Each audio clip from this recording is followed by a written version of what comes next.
मोललता की परिभाषा दीजिए। यहाँ मोललता की परिभाषा बताना है और उसमें एक न्यूमेरिकल भी दिया गया है। 100 ग्राम विलायक में विलेय का 1/10 मोल घुला है, विलयन की मोललता ज्ञात कीजिए। तो यहाँ पे जो प्रश्न है, पहले मोललता की परिभाषा देना है और उसी मोललता पर जो है यह न्यूमेरिकल को जो है हल करना है। तो यहाँ पर सबसे पहले क्या करेंगे कि मोललता की पहले परिभाषा को लिख लेते हैं। तो यहाँ पर हेडिंग नोट करेंगे मोललता, और मोललता क्या है, बहुत ही आसान उत्तर है, बस थोड़ा सा ध्यान देंगे आपको उत्तर क्या हो जाएगा, याद हो जाएगा। तो मोललता की जो परिभाषा होता है वह 1 किलोग्राम जो है विलायक लेना है। 1 किलोग्राम विलायक में घुले विलेय की मोलों की संख्या को मोललता कहते हैं। यहाँ पर परिभाषा क्या लिखेंगे, 1 किग्रा, मतलब 1 किग्रा का मतलब हो गया 1 किलोग्राम। 1 किग्रा विलायक, 1 किग्रा विलायक, 1 किग्रा जो है विलायक में घुले, विलायक में घुले घुले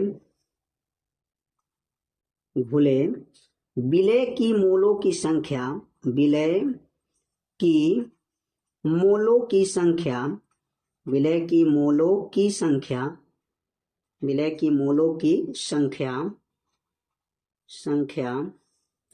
को क्या कहते हैं, उस विलयन की मोललता कहते हैं। उस विलयन की मोललता कहते हैं। उस विलयन की मोललता कहते हैं।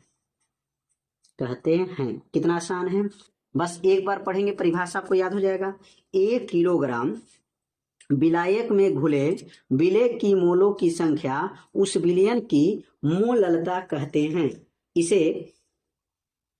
इसे स्मॉल एम से प्रदर्शित करते हैं। किससे प्रदर्शित करते हैं, स्मॉल एम से क्या करते हैं, प्रदर्शित करते हैं। इसका जो मात्रक होता है, इसका मात्रक, अब इसका मात्रक जो होगा मोल प्रति किग्रा होता है। क्या होता है, मोल प्रति किग्रा होता है। मोल प्रति किग्रा होता है। कितना आसान है, बस थोड़ा सा ध्यान देंगे आपको परिभाषा याद हो जाएगा, मात्रक याद हो जाएगा। अब अगर हम मोललता की सूत्र की बात करें तो मोललता का 2 सूत्र है। पहला जो सूत्र याद रखेंगे, मोललता बराबर होता है, मोललता बराबर मात्रा बटा अणुभार, मात्रा बटा अणुभार बटा विलायक का भार केजी में। क्या होता है यहाँ पर, विलायक का भार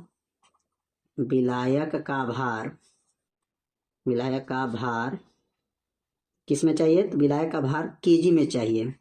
एक सूत्र हो गया। किसका सूत्र लिखे हैं, मोललता का सूत्र क्या है, मात्रा बटा अणुभार बटा विलायक का भार केजी में। अब दूसरा सूत्र क्या है, दूसरा सूत्र लिखेंगे मोललता का। अब दूसरा सूत्र समझ लेते हैं कि मोललता का दूसरा सूत्र क्या होता है।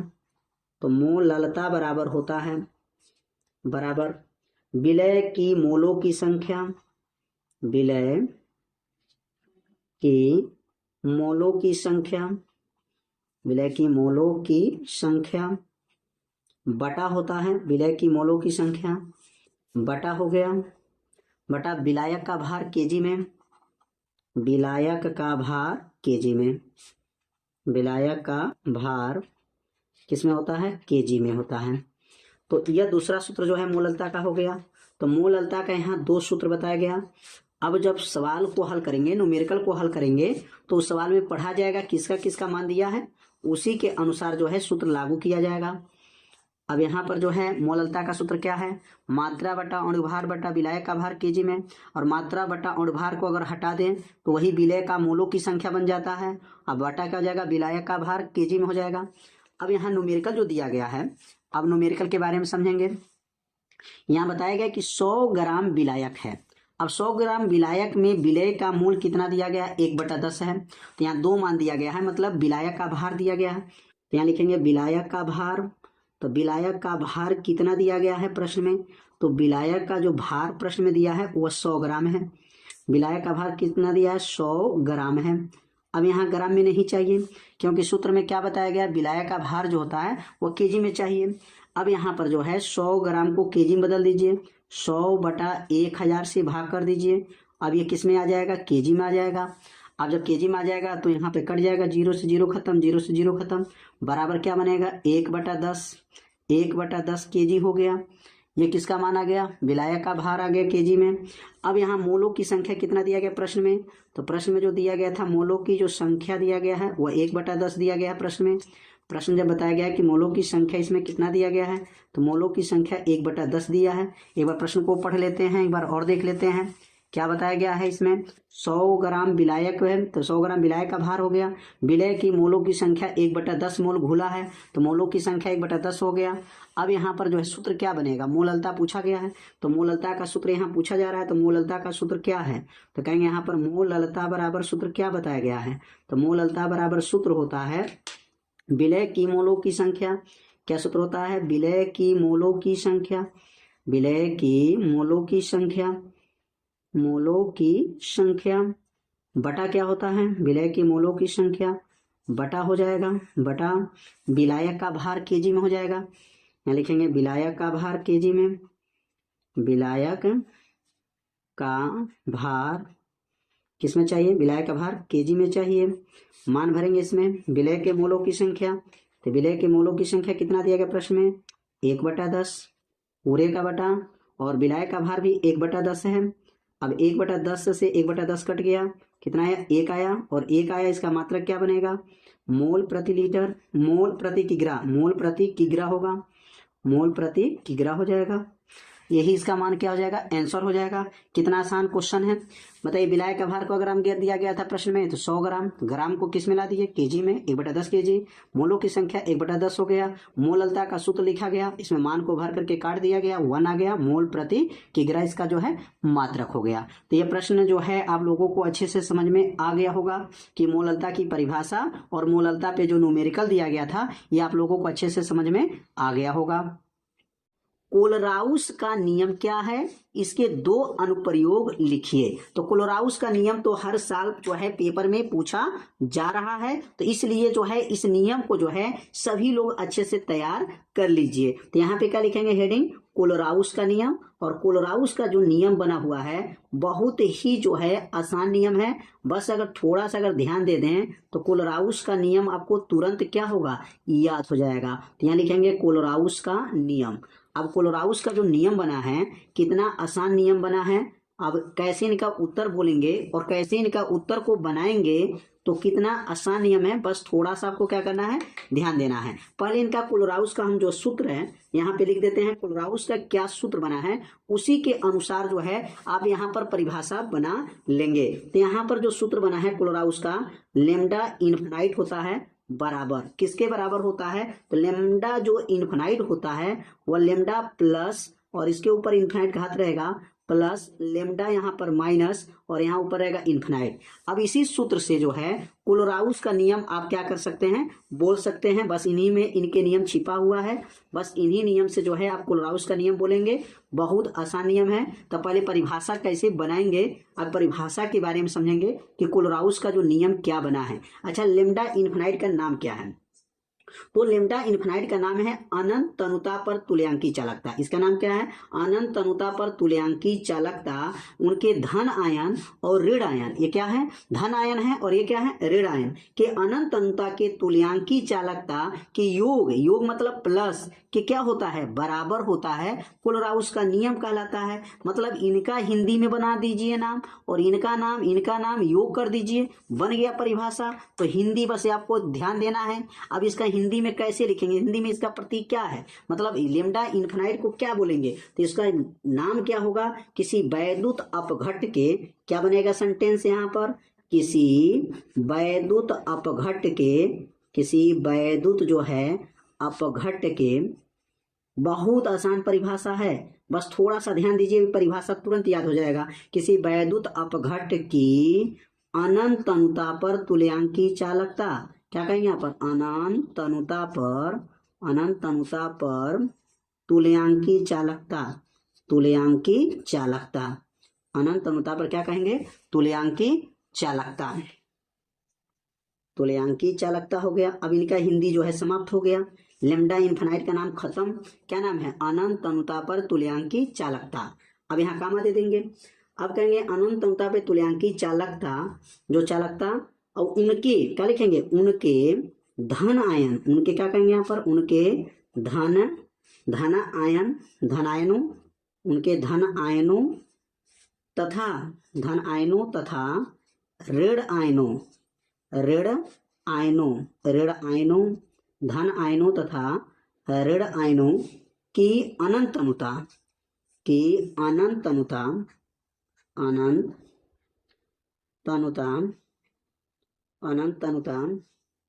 पर तुल्यांकी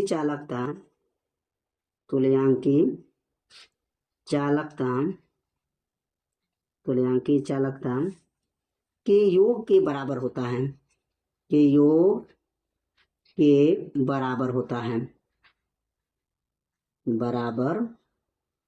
है।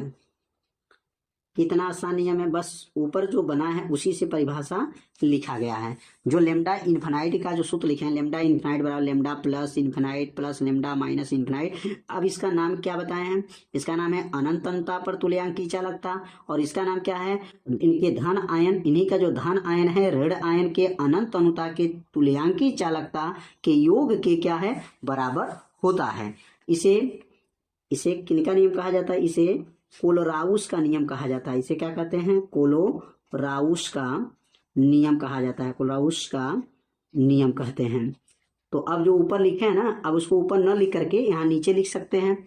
मतलब इनके नियम को याद करके तब इसी को नीचे लिख सकते हैं। अगर उत्तर बनाना चाहते हैं तो पहले इसको लिख लीजिए, और इसी को देख करके जो है आप उत्तर को बना सकते हैं। किसी वैद्युत अपघट के अनंत अनुता पर तुल्यांकी चालकता उसके धन आयनों तथा ऋण आयनों के अनंत अनुता पर तुल्यांकी चालकता के योग के क्या होता है? बराबर होता है। उसे कोलोराउस का नियम कहते हैं। बस 2 बार पढ़ दीजिए, परिभाषा क्या होगा? याद हो जाएगा। ये तो कोलोराउस का नियम जो है आप लोगों को याद हो गया। अब इसमें प्रश्न क्या पूछा गया है कि कोलोराउस का जो है यहाँ पर नियम का जो है अनुप्रयोग बताइए। तो लिखेंगे यहाँ पर कोलोराउस के नियम का अनुप्रयोग। अब हेडिंग यहाँ नोट कर लेंगे। कोलोराउस के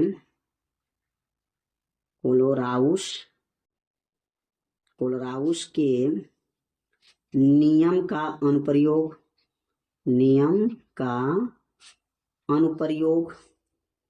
अब इनका अनुप्रयोग का कहाँ किए हैं? कोलोराउस साहब ने जो नियम बनाए हैं, इस नियम का जो है अनुप्रयोग कहाँ हुआ है। अब अनुप्रयोग के बारे में समझेंगे, बहुत आसान है। अब पहला जो इनका अनुप्रयोग के बारे में समझेंगे, पहला इनका अनुप्रयोग क्या है। तो पहला जो यहाँ पे लिख लेंगे, पहला जो इनका अनुप्रयोग क्या है, तो पहला लिख लिया जाएगा कि अनंत जो तनुता होते हैं, क्या लिखेंगे यहाँ पर? अनंत तनुता पर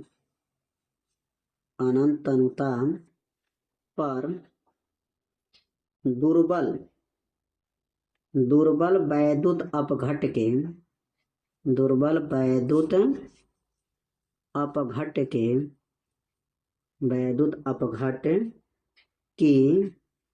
मोलर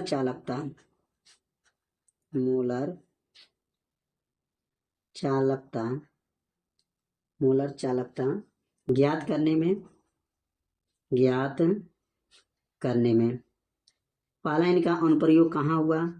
तो पहला लिखेंगे कि अनंत तनुता पर जो दुर्बल वैद्युत अपघट होते हैं उनकी मोलर चालकता ज्ञात करने में इनका जो है प्रयोग किया गया। दूसरा लिखेंगे यहाँ पर, दूसरा जो अनुप्रयोग है बहुत आसान है, बस थोड़ा सा आपको ध्यान देंगे याद हो जाएगा। अब दूसरा लिखेंगे यहाँ पर दुर्बल वैद्युत अपघट्य है, दुर्बल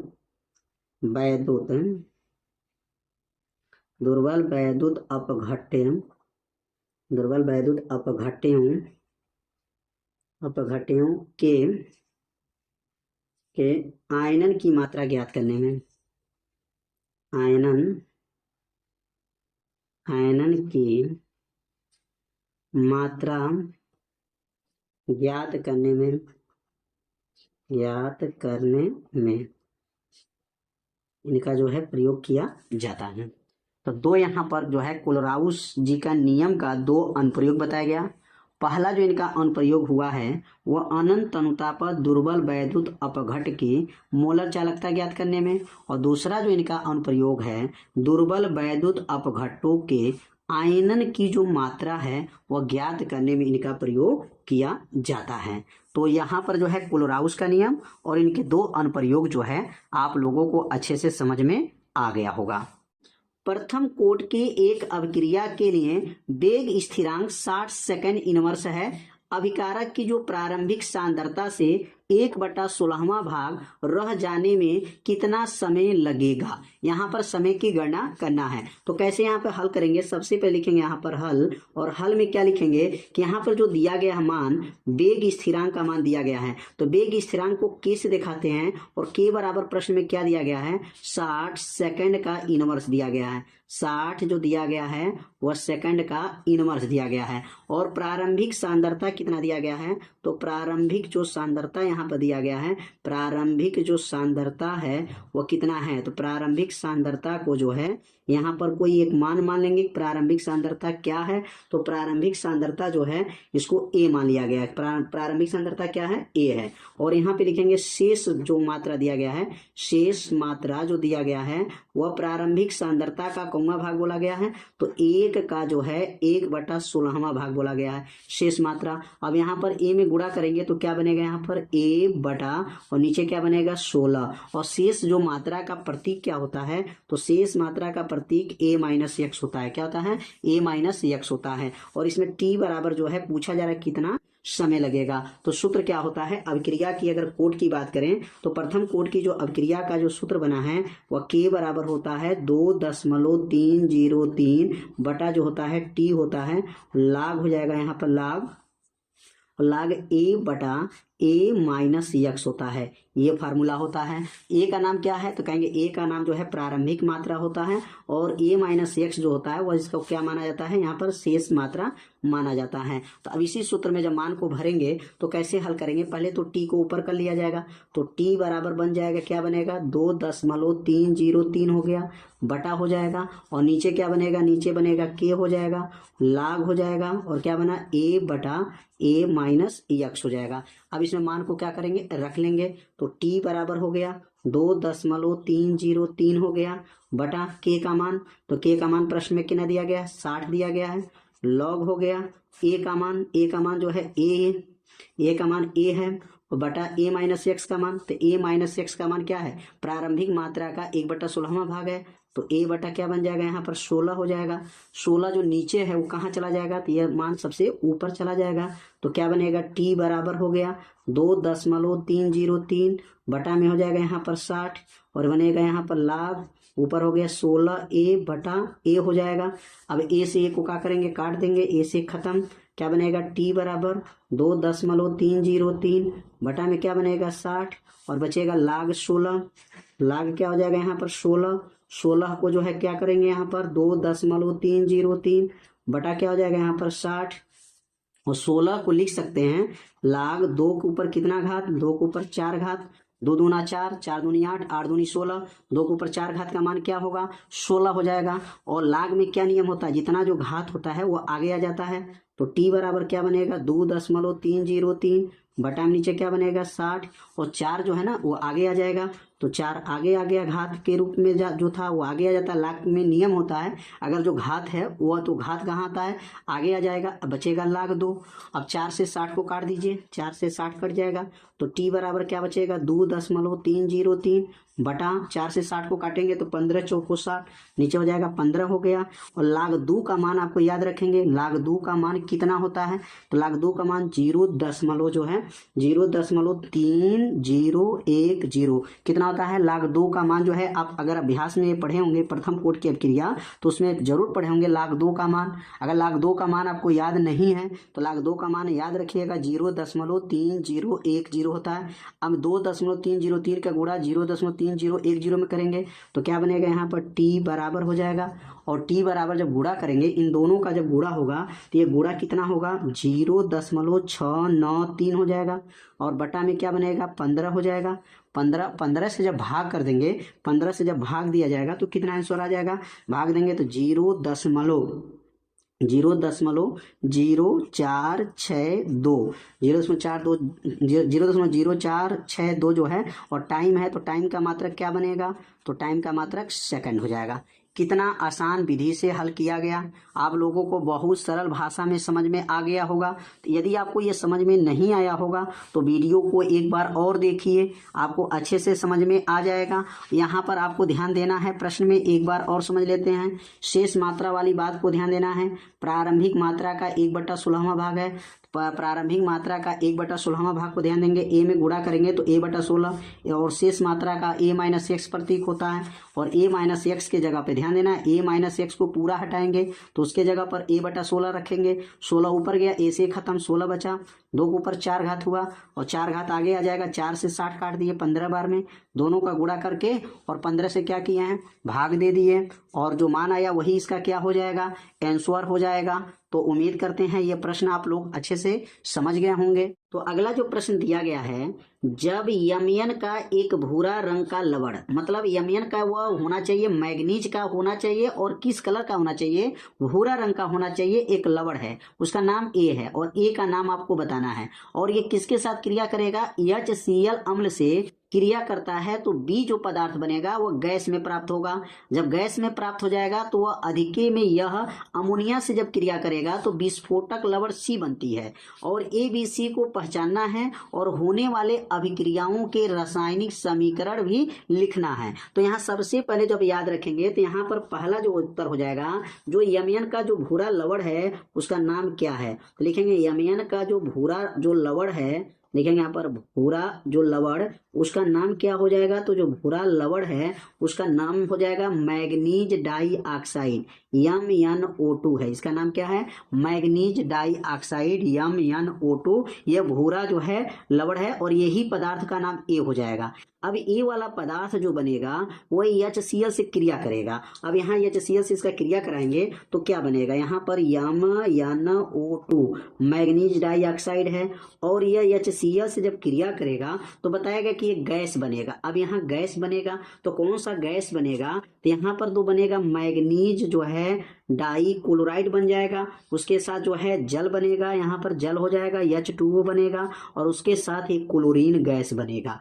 अब यहाँ संतुलित करने के लिए यहाँ पर 4 लगा लेंगे, 4 HCl हो जाएगा, और यहाँ संतुलित करने के लिए जल के आगे जो है 2 लगा लेंगे, 2 H2 हो जाएगा। यमयन 1 है, यमयन 1 हो गया, O 2 है तो O के आगे देखिए 2 है, हाइड्रोजन 4 है, 2 दूना 4 हो गया, Cl 4 है, 2 यहाँ है, 2 यहाँ है, दोनों पक्ष क्या है, संतुलित है। तो ये जो गैस बना, और यही गैस का नाम बी हो जाएगा, बी जो पदार्थ बना गैस, और बी पदार्थ का नाम क्या बनेगा, क्लोरीन गैस हो जाएगा। तो ये तो ए वाला पदार्थ बन गया मैग्नीज डाइऑक्साइड, और मैग्नीज डाइऑक्साइड जो है किसके साथ क्रिया करेगा, HCl के साथ क्रिया करेगा, तो कौन सा गैस बनेगा, तो क्लोरीन गैस बनेगा। अब क्लोरीन गैस ये बी पदार्थ हो गया। अब ये क्लोरीन गैस जो किसके साथ क्रिया कराएंगे, अमोनिया से क्रिया कराएंगे। तो अब यहाँ तीसरा जो क्रिया कराएंगे, अब यहाँ क्लोरीन गैस हो गया, Cl2 हो गया, और किसके साथ क्रिया होगा, अमोनिया गैस के साथ जब क्रिया होगा तो क्या बनेगा, अब यहाँ अमोनिया गैस से जब क्रिया करेगा तो ये बनेगा नाइट्रोजन ट्राइक्लोराइड, नाइट्रोजन ट्राइक्लोराइड हो जाएगा, और यहाँ बनेगा 3 HCl, मतलब 3 HCl मतलब 3 हाइड्रोक्लोरिक अम्ल बनेगा। संतुलित करने के लिए यहाँ पर 3 लगा लेंगे।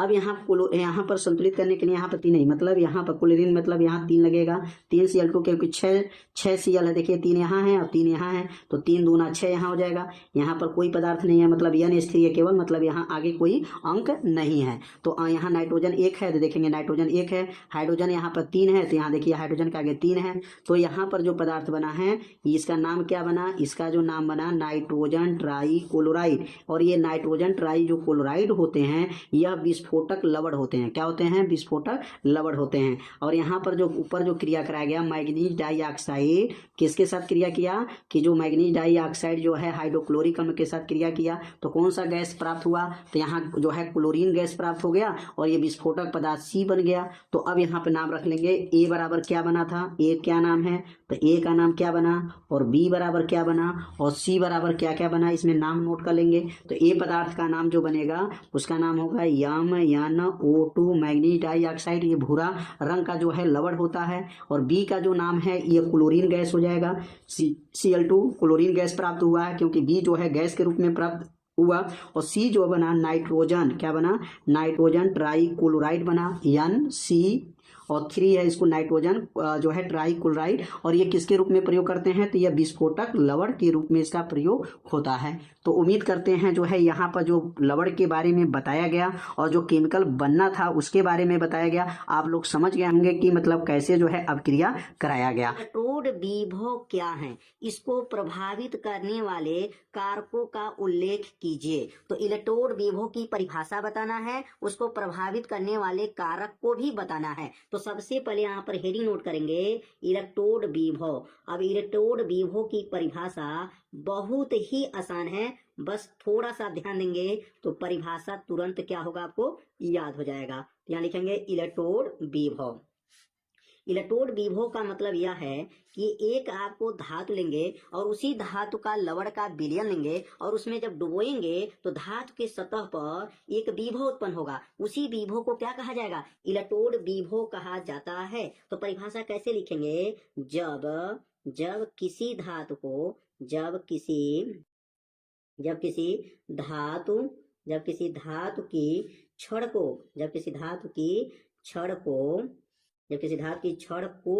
उसी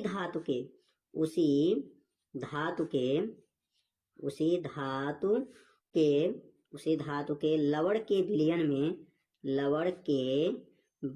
में डुबोया जाता है। लवण के जलीय विलयन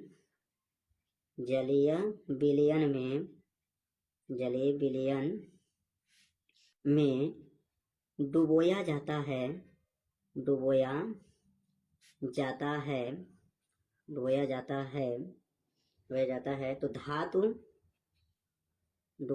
तो धातु पर एक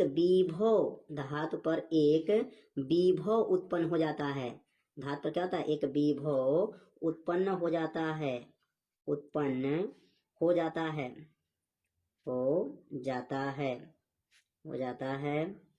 इस विभव को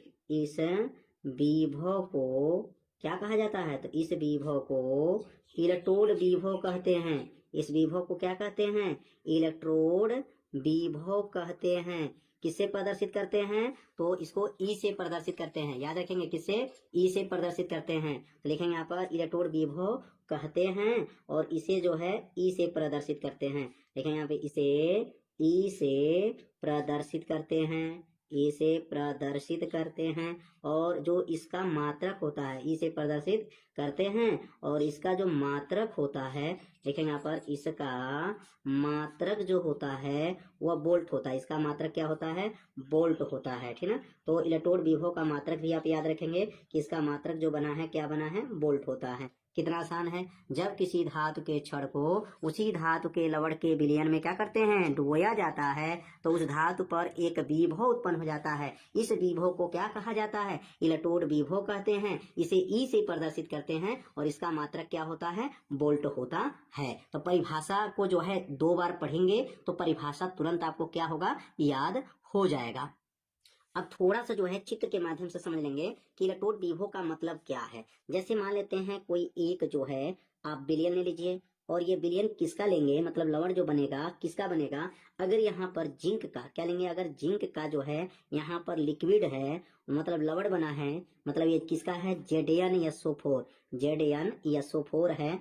अगर यहाँ पर जिंक के छड़ को इसके अंदर डुबा दिया जाए तो इसके सतह पर जो है एक विभव उत्पन्न हो जाता है। इसी विभव को अगर ये Zn है क्या लिखेंगे? Zn का छड़ है और जब जिंक सल्फेट के लवण के विलयन में डुबोया जाता है तो उसके सतह पर ऊपर एक विभव उत्पन्न हो जाता है। इसी विभव को इलेक्ट्रोड विभव कहा जाता है। बहुत आसान परिभाषा है, तो परिभाषा को जो है आप लोग पढ़ दीजिए एक बार, परिभाषा आपको याद हो जाएगा। अब इसमें बताया गया इसको प्रभावित करने वाले कारक, मतलब इलेक्ट्रोड को प्रभावित करने वाले कारक। यहाँ हेडिंग नोट करेंगे, इलेक्ट्रोड को प्रभावित करने वाले कारक, प्रभावित करने वाले कारक, करने जो वाले कारक कितने हैं, तो कहेंगे इलेक्ट्रोड को प्रभावित करने वाले कारक, कारक कौन कौन है, तो लिखेंगे कारक निम्न है, ठीक ना। इलेक्ट्रोड को प्रभावित करने वाले कारक जो है निम्न है, और एक एक को जो है बताया जाएगा, और एक एक लाइन जो है आप लोग समझिएगा। तो इलेक्ट्रोड को प्रभावित करने वाले कारक में पहला अगर लिखेंगे, तो पहला अगर होगा इसमें इलेक्ट्रोड की प्रकृति, क्या लिखेंगे यहाँ पर, इलेक्ट्रोड की प्रकृति लिख सकते हैं, तो लिखेंगे यहाँ पर इलेक्ट्रोड की प्रकृति, इलेक्ट्रोड की प्रकृति। अब इलेक्ट्रोड की प्रकृति का मतलब क्या है, अब इसके बारे में हम लोग समझ लेते हैं कि इलेक्ट्रोड की प्रकृति क्या है। जिस इलेक्ट्रोड की चालकता, ध्यान देंगे, जिस इलेक्ट्रोड की चालकता अधिक होती है तो उसका इलेक्ट्रोड विभव भी जो है अधिक होता है। लिखेंगे यहाँ पर जिस इलेक्ट्रोड की, लिख लेंगे यहाँ पर जिस इलेक्ट्रोड की चालकता, जिस इलेक्ट्रोड की चालकता क्या होती है, जिस इलेक्ट्रोड की चालकता अधिक होती हैं,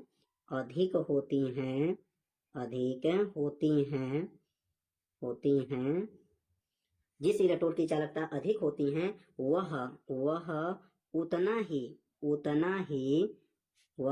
ही क्या लिखेंगे, इलेक्ट्रोड विभव उत्पन्न करेगा, वह उतना ही अधिक है। अब देखिए यहाँ जब चालकता अधिक रहेगा तो इलेक्ट्रोड विभव भी जो है अधिक होगा, तो उतना ही अधिक इलेक्ट्रोड विभव उत्पन्न करेगा। तो लिखेंगे यहाँ पर इलेक्ट्रोड विभव जो है उत्पन्न करता है। एक बार और समझ लेते हैं, जिस इलेक्ट्रोड की चालकता क्या होती है, अधिक होगा, तो उसकी जो है उतना ही अधिक इलेक्ट्रोड विभव उत्पन्न होगा। चालकता बढ़ेगा तो इलेक्ट्रोड विभव का मान भी बढ़ेगा। मतलब इसका कहना यह है कि इलेक्ट्रोड की चालकता अगर बढ़ा दें तो जो है ये जो इलेक्ट्रोड की चालकता अगर बढ़ेगा तो इलेक्ट्रोड विभव का मान भी बढ़ेगा। और दूसरा इसका जो होता है ताप होता है, क्या होता है, ताप। इसके प्रभावित करने वाले कारक क्या हैं, तो कहेंगे ताप है, और पहला क्या था, इलेक्ट्रोड की प्रकृति था। अब अगर ताप बढ़ाएंगे, याद रखेंगे जब ताप बढ़ता है तो इलेक्ट्रोड विभव का भी मान बढ़ेगा। तो लिखेंगे कि इसमें यदि ताप का मान बढ़ता है, यदि ताप का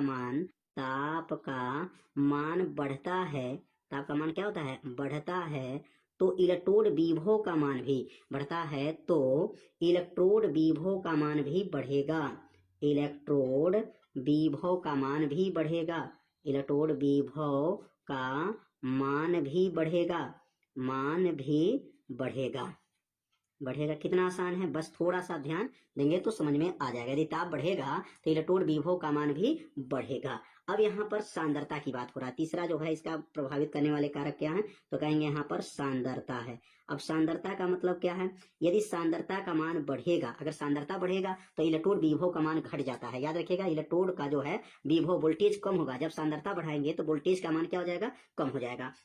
तो यहाँ लिखेंगे सांद्रता बढ़ाने पर, क्या लिखेंगे, सांद्रता का मान बढ़ाने पर, सांद्रता का मान क्या लिखेंगे, बढ़ाने पर, सांद्रता के मान बढ़ाने पर इलेक्ट्रोड का, क्या लिखेंगे यहाँ पर, इलेक्ट्रोड विभव का मान घट जाता है। याद रखेंगे, सांद्रता जब बढ़ेगा तो वोल्टेज का मान क्या हो जाएगा, घट जाएगा। तो सांद्रता का मान बढ़ाने पर इलेक्ट्रोड विभव का जो मान है, इलेक्ट्रोड विभव का मान क्या होता है, घट जाता है, मान लिखेंगे यहाँ पर घट जाता है। तो यहाँ पर प्रभावित करने वाले 3 कारक बताया गया। इलेक्ट्रोड को प्रभावित करने वाले कारक कौन है, तो पहला कारक क्या है, इलेक्ट्रोड की प्रकृति। इलेक्ट्रोड की प्रकृति का मतलब चालकता अगर बढ़ेगा तो इलेक्ट्रोड विभव का मान बढ़ेगा, ताप बढ़ेगा तो इलेक्ट्रोड विभव का मान बढ़ेगा, और सांद्रता बढ़ेगा तो इलेक्ट्रोड विभव का मान घटेगा। तो उम्मीद करते हैं ये 3 प्रभावित कारक जो है आप लोग अच्छे से आणविकता तथा अवक्रिया के कोटि में अंतर को उदाहरण सहित समझाइए। यहाँ पर आणविकता और कोटि में जो है अंतर बताना है। तो सबसे पहले जो है एक कॉलम में जो है लिखेंगे आणविकता हो जाएगा, और दूसरे कॉलम में जो बनाएंगे वहां पे लिखेंगे कोटि, अभिक्रिया की कोटि, यहाँ हो जाएगा कोटि और यहाँ हो जाएगा आणविकता, और बीच में जो है ना, बीच में जो है यहाँ पर जो है चिन्ह खांच लेंगे और 2 कॉलम बना लेंगे। एक और हो गया आणविकता और एक और हो गया क्या, कोटि। अब यहाँ आणविकता और कोटि में क्या अंतर है, बहुत आसान अंतर है और आपको ऐसा बताया जाएगा कि तुरंत आपको क्या होगा, याद हो जाएगा। तो पहला हम अंतर समझेंगे कि आणविकता में क्या होता है। यहाँ पहला अंतर लिख लेंगे कि यह सदैव पूर्णांक होता है। क्या होता है, पहला यह सदैव पूर्णांक होता है। यह सदैव क्या होता है, पूर्णांक होता है, ठीक ना। सदैव क्या होता है, पूर्णांक संख्या होता है, ठीक ना, पूर्णांक होता है। यह सदैव कैसा होता है, पूर्णांक होता है। पहला अंतर कितना आसान है, यह सदैव क्या होता है, पूर्णांक होता है। और इसमें लिखेंगे कि यह पूर्णांक भी होता है। क्या लिखेंगे, यह पूर्णांक, पूर्णांक भी है और क्या क्या है, धनात्मक है, धनात्मक है, ऋणात्मक है, धनात्मक भी है और कौन है, ऋणात्मक है, ऋणात्मक भी होगा। और ये जो है याद रखेंगे, धनात्मक भी होगा, ऋणात्मक भी होगा और भिन्नात्मक भी है। भिन्नात्मक मैंने बटा में, भिन्नात्मक, भिन्नात्मक, भिन्नात्मक भी है। तो क्या क्या है यहाँ पर जो लिखेंगे कि यह पूर्णांक धनात्मक, ऋणात्मक, भिन्नात्मक, ठीक ना, होता है, ठीक ना। इसमें जो है धनात्मक भी है, ऋणात्मक भी है और भिन्नात्मक भी है। और यह जो होता है सदैव कैसा होता है कि यह सदैव जो होता है पूर्णांक होता है। कौन पूर्णांक होता है, तो आणविकता जो होता है वह सदैव पूर्णांक होता है। और कोटि जो होता है वो पूर्णांक भी संख्या है, धनात्मक है, ऋणात्मक है और भिन्नात्मक होता है। पहला अंतर जो है समझ गए। और दूसरा जो अंतर लिखेंगे यहाँ पर, दूसरा अंतर समझेंगे, बहुत आसान अंतर है। अब दूसरा अंतर लिखेंगे कि इनका मान शून्य नहीं हो सकता है। इनका लिखेंगे, इनका जो मान है, इनका मान शून्य नहीं हो सकता, इनका मान शून्य नहीं हो सकता है, शून्य नहीं हो सकता है, नहीं हो सकता है, ठीक ना, हो सकता है।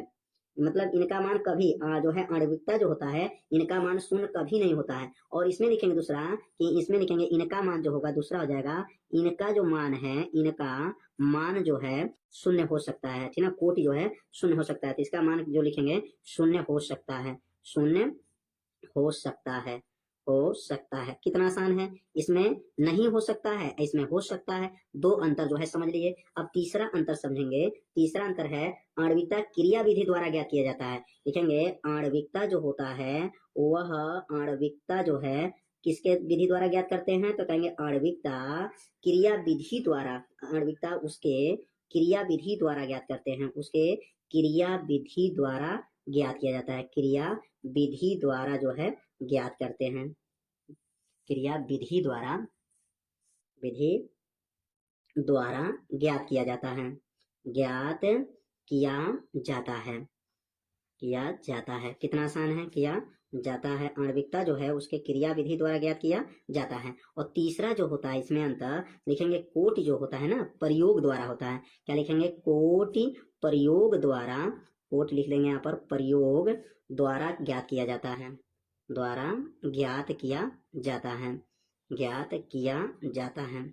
कितना आसान है, बस थोड़ा सा आपको ध्यान देना है, आपको अंतर क्या होगा, याद हो जाएगा। तो यहाँ तीन अंतर बताया गया और तीनों अंतर बहुत ही सरल भाषा में बताया गया। और यहाँ पर जो है आणविकता केवल प्राथमिक जो होते हैं, आणविकता जो बना गया है यह केवल प्राथमिक जो है अभिक्रिया पर लागू होती है। तो यहाँ पर चौथा जो लिखेंगे आप, कहेंगे यह केवल प्राथमिक अभिक्रिया पर लागू होता है। अगला लिखेंगे यहाँ पर यह, चौथा लिखेंगे यह केवल, यह केवल किस पर लागू होता है, प्राथमिक अभिक्रिया, प्राथमिक जो है अभिक्रिया पर लागू होता है, प्राथमिक अभिक्रिया पर लागू होता है, प्राथमिक अभिक्रिया पर लागू होता है, अभिक्रिया पर लागू होता है, लागू होता है, होता है। कितना आसान है, यह केवल प्राथमिक अभिक्रिया पर लागू होता है। और यह जो होता है ना, यह सभी अभिक्रिया पर, यहाँ पर तीसरा है, यहाँ पर लिखेंगे चौथा, यह प्राथमिक जटिल अभिक्रिया पर भी लागू होता है। लिखेंगे कोटि जो होता है यह प्राथमिक अभिक्रिया पर तो लागू होगा ही,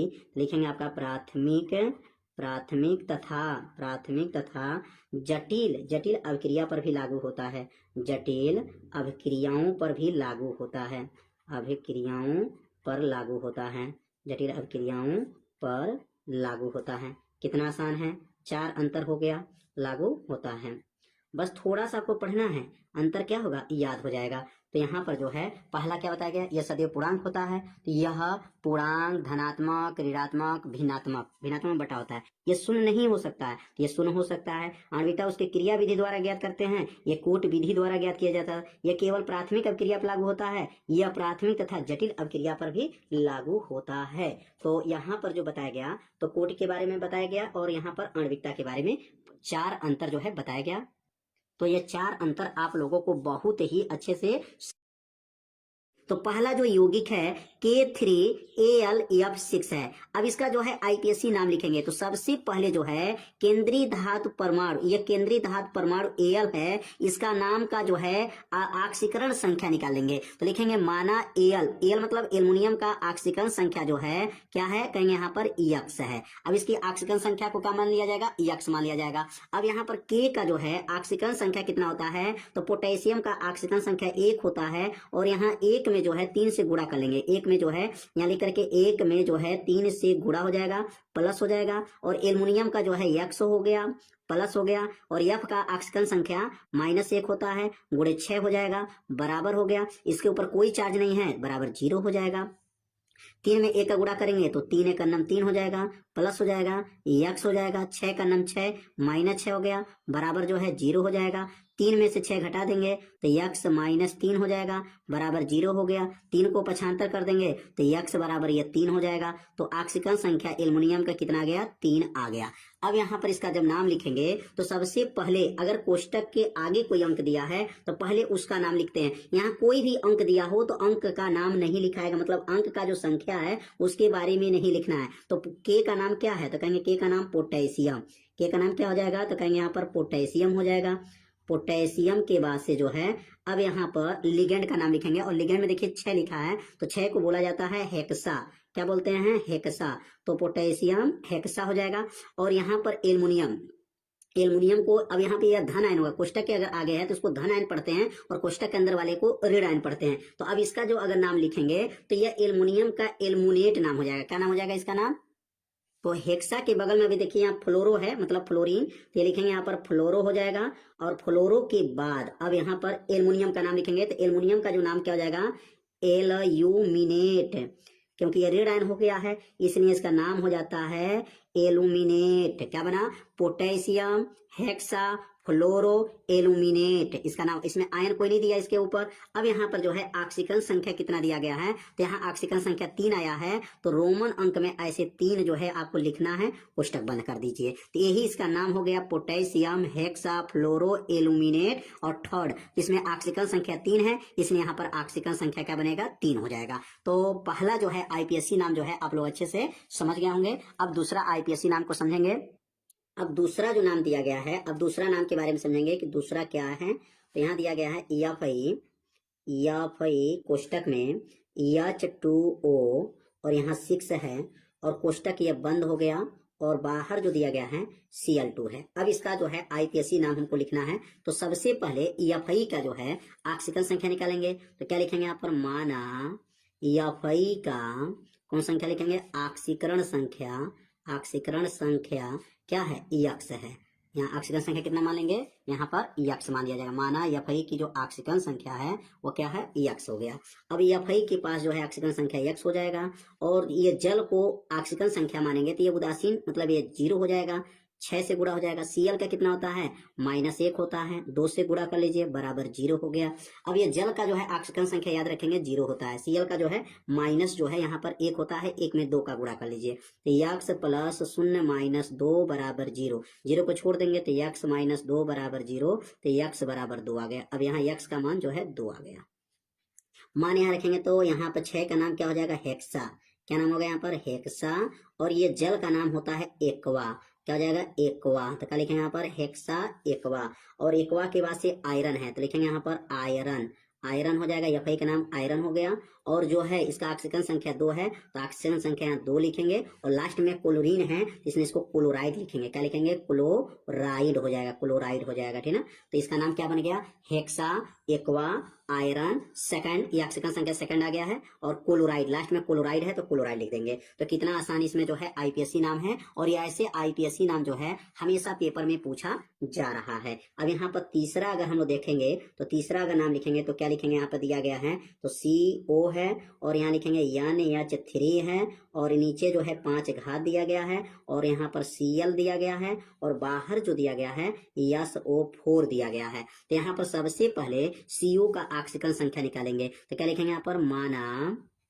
CO का ऑक्सीकरण संख्या, कौन संख्या, ऑक्सीकरण संख्या यक्स है, ऑक्सीकरण संख्या यक्स हो जाएगा। तो CO के नीचे क्या लिखेंगे, यक्स हो जाएगा। और अमोनिया का क्या होगा, तो अमोनिया का जो है 0 हो जाएगा, 0 अगुड़े क्या हो जाएगा, यहाँ पर 5 है तो 5 हो जाएगा, और Cl का क्या होगा, -1 हो जाएगा। और SO4 का जो है यहाँ पर क्या बनेगा, तो SO4 का जो याद रखेंगे, SO4 का क्या होता है, -2 होता है, बराबर क्या हो जाएगा, 0। क्यों 0, क्योंकि इसके ऊपर कोई आयन नहीं दिया है। यक्स 5 नहीं है 0, -3 हो जाएगा, -1 -2 -3 बराबर 0। 3 को पक्षांतर करेंगे तो यक्स बराबर +3 हो जाएगा। तो यहाँ ऑक्सीकरण संख्या यहाँ पर 3 आ गया। अब इसका नाम कैसे लिखेंगे, तो यहाँ से नाम लिखाएगा 5, तो 5 का क्या नाम रहेगा, यहाँ पर लिखेंगे पेंटा, क्या रहेगा यहाँ पर, पेंटा हो गया, पेंटा। और अमोनिया का नाम एमीन, क्या नाम है, एमीन, तो 5 को पेंटा एमीन। और इसका नाम है क्लोराइड, क्या कहेंगे यहाँ पर, क्लोराइड, क्लोराइड हो जाएगा। और क्लोराइड के बाद से यहाँ लिखेंगे CO का नाम हो जाएगा कोबाल्ट, क्या लिखेंगे यहाँ पर, कोबाल्ट। और कोबाल्ट के बाद से जो है ऑक्सीकरण संख्या क्या है, तो ऑक्सीकरण संख्या 3 है, तो ऑक्सीकरण संख्या 3 हो जाएगा। और लास्ट में सल्फेट है, क्या लिखेंगे, सल्फेट, लास्ट में सल्फेट है तो सल्फेट हो जाएगा। तो क्या बनेगा, पेंटा बन जाएगा यहाँ पर, penta amine chloride cobalt third sulphate हो जाएगा। तो तीसरा भी आप लोग अच्छे से समझ गए होंगे। अब सीखेंगे चौथा, और चौथा क्या है, चौथा दिया गया है यहाँ पर K3 है, K3, और यहाँ दिया गया FeCN, और यहाँ दिया गया 6 है। तो अब इसको हम लोग जब आईपीएससी नाम निकालेंगे लिखेंगे तो यहाँ सबसे पहले जो है क्या करेंगे, Fe का ऑक्सीकरण संख्या निकालेंगे। तो लिखेंगे यहाँ पर, माना Fe की ऑक्सीकरण संख्या, Fe की क्या लिखेंगे यहाँ पर, ऑक्सीकरण संख्या क्या है, तो कहेंगे ऑक्सीकरण संख्या यक्स है, ऑक्सीकरण संख्या यक्स है। तो K का क्या होगा, 1 × 3 प्लस Fe का क्या हो जाएगा, यक्स प्लस Cn का क्या होगा, -1 × 6 बराबर क्या हो जाएगा, 0। अब 3 × 3 प्लस यक्स 6 × 6 -6 बराबर 0।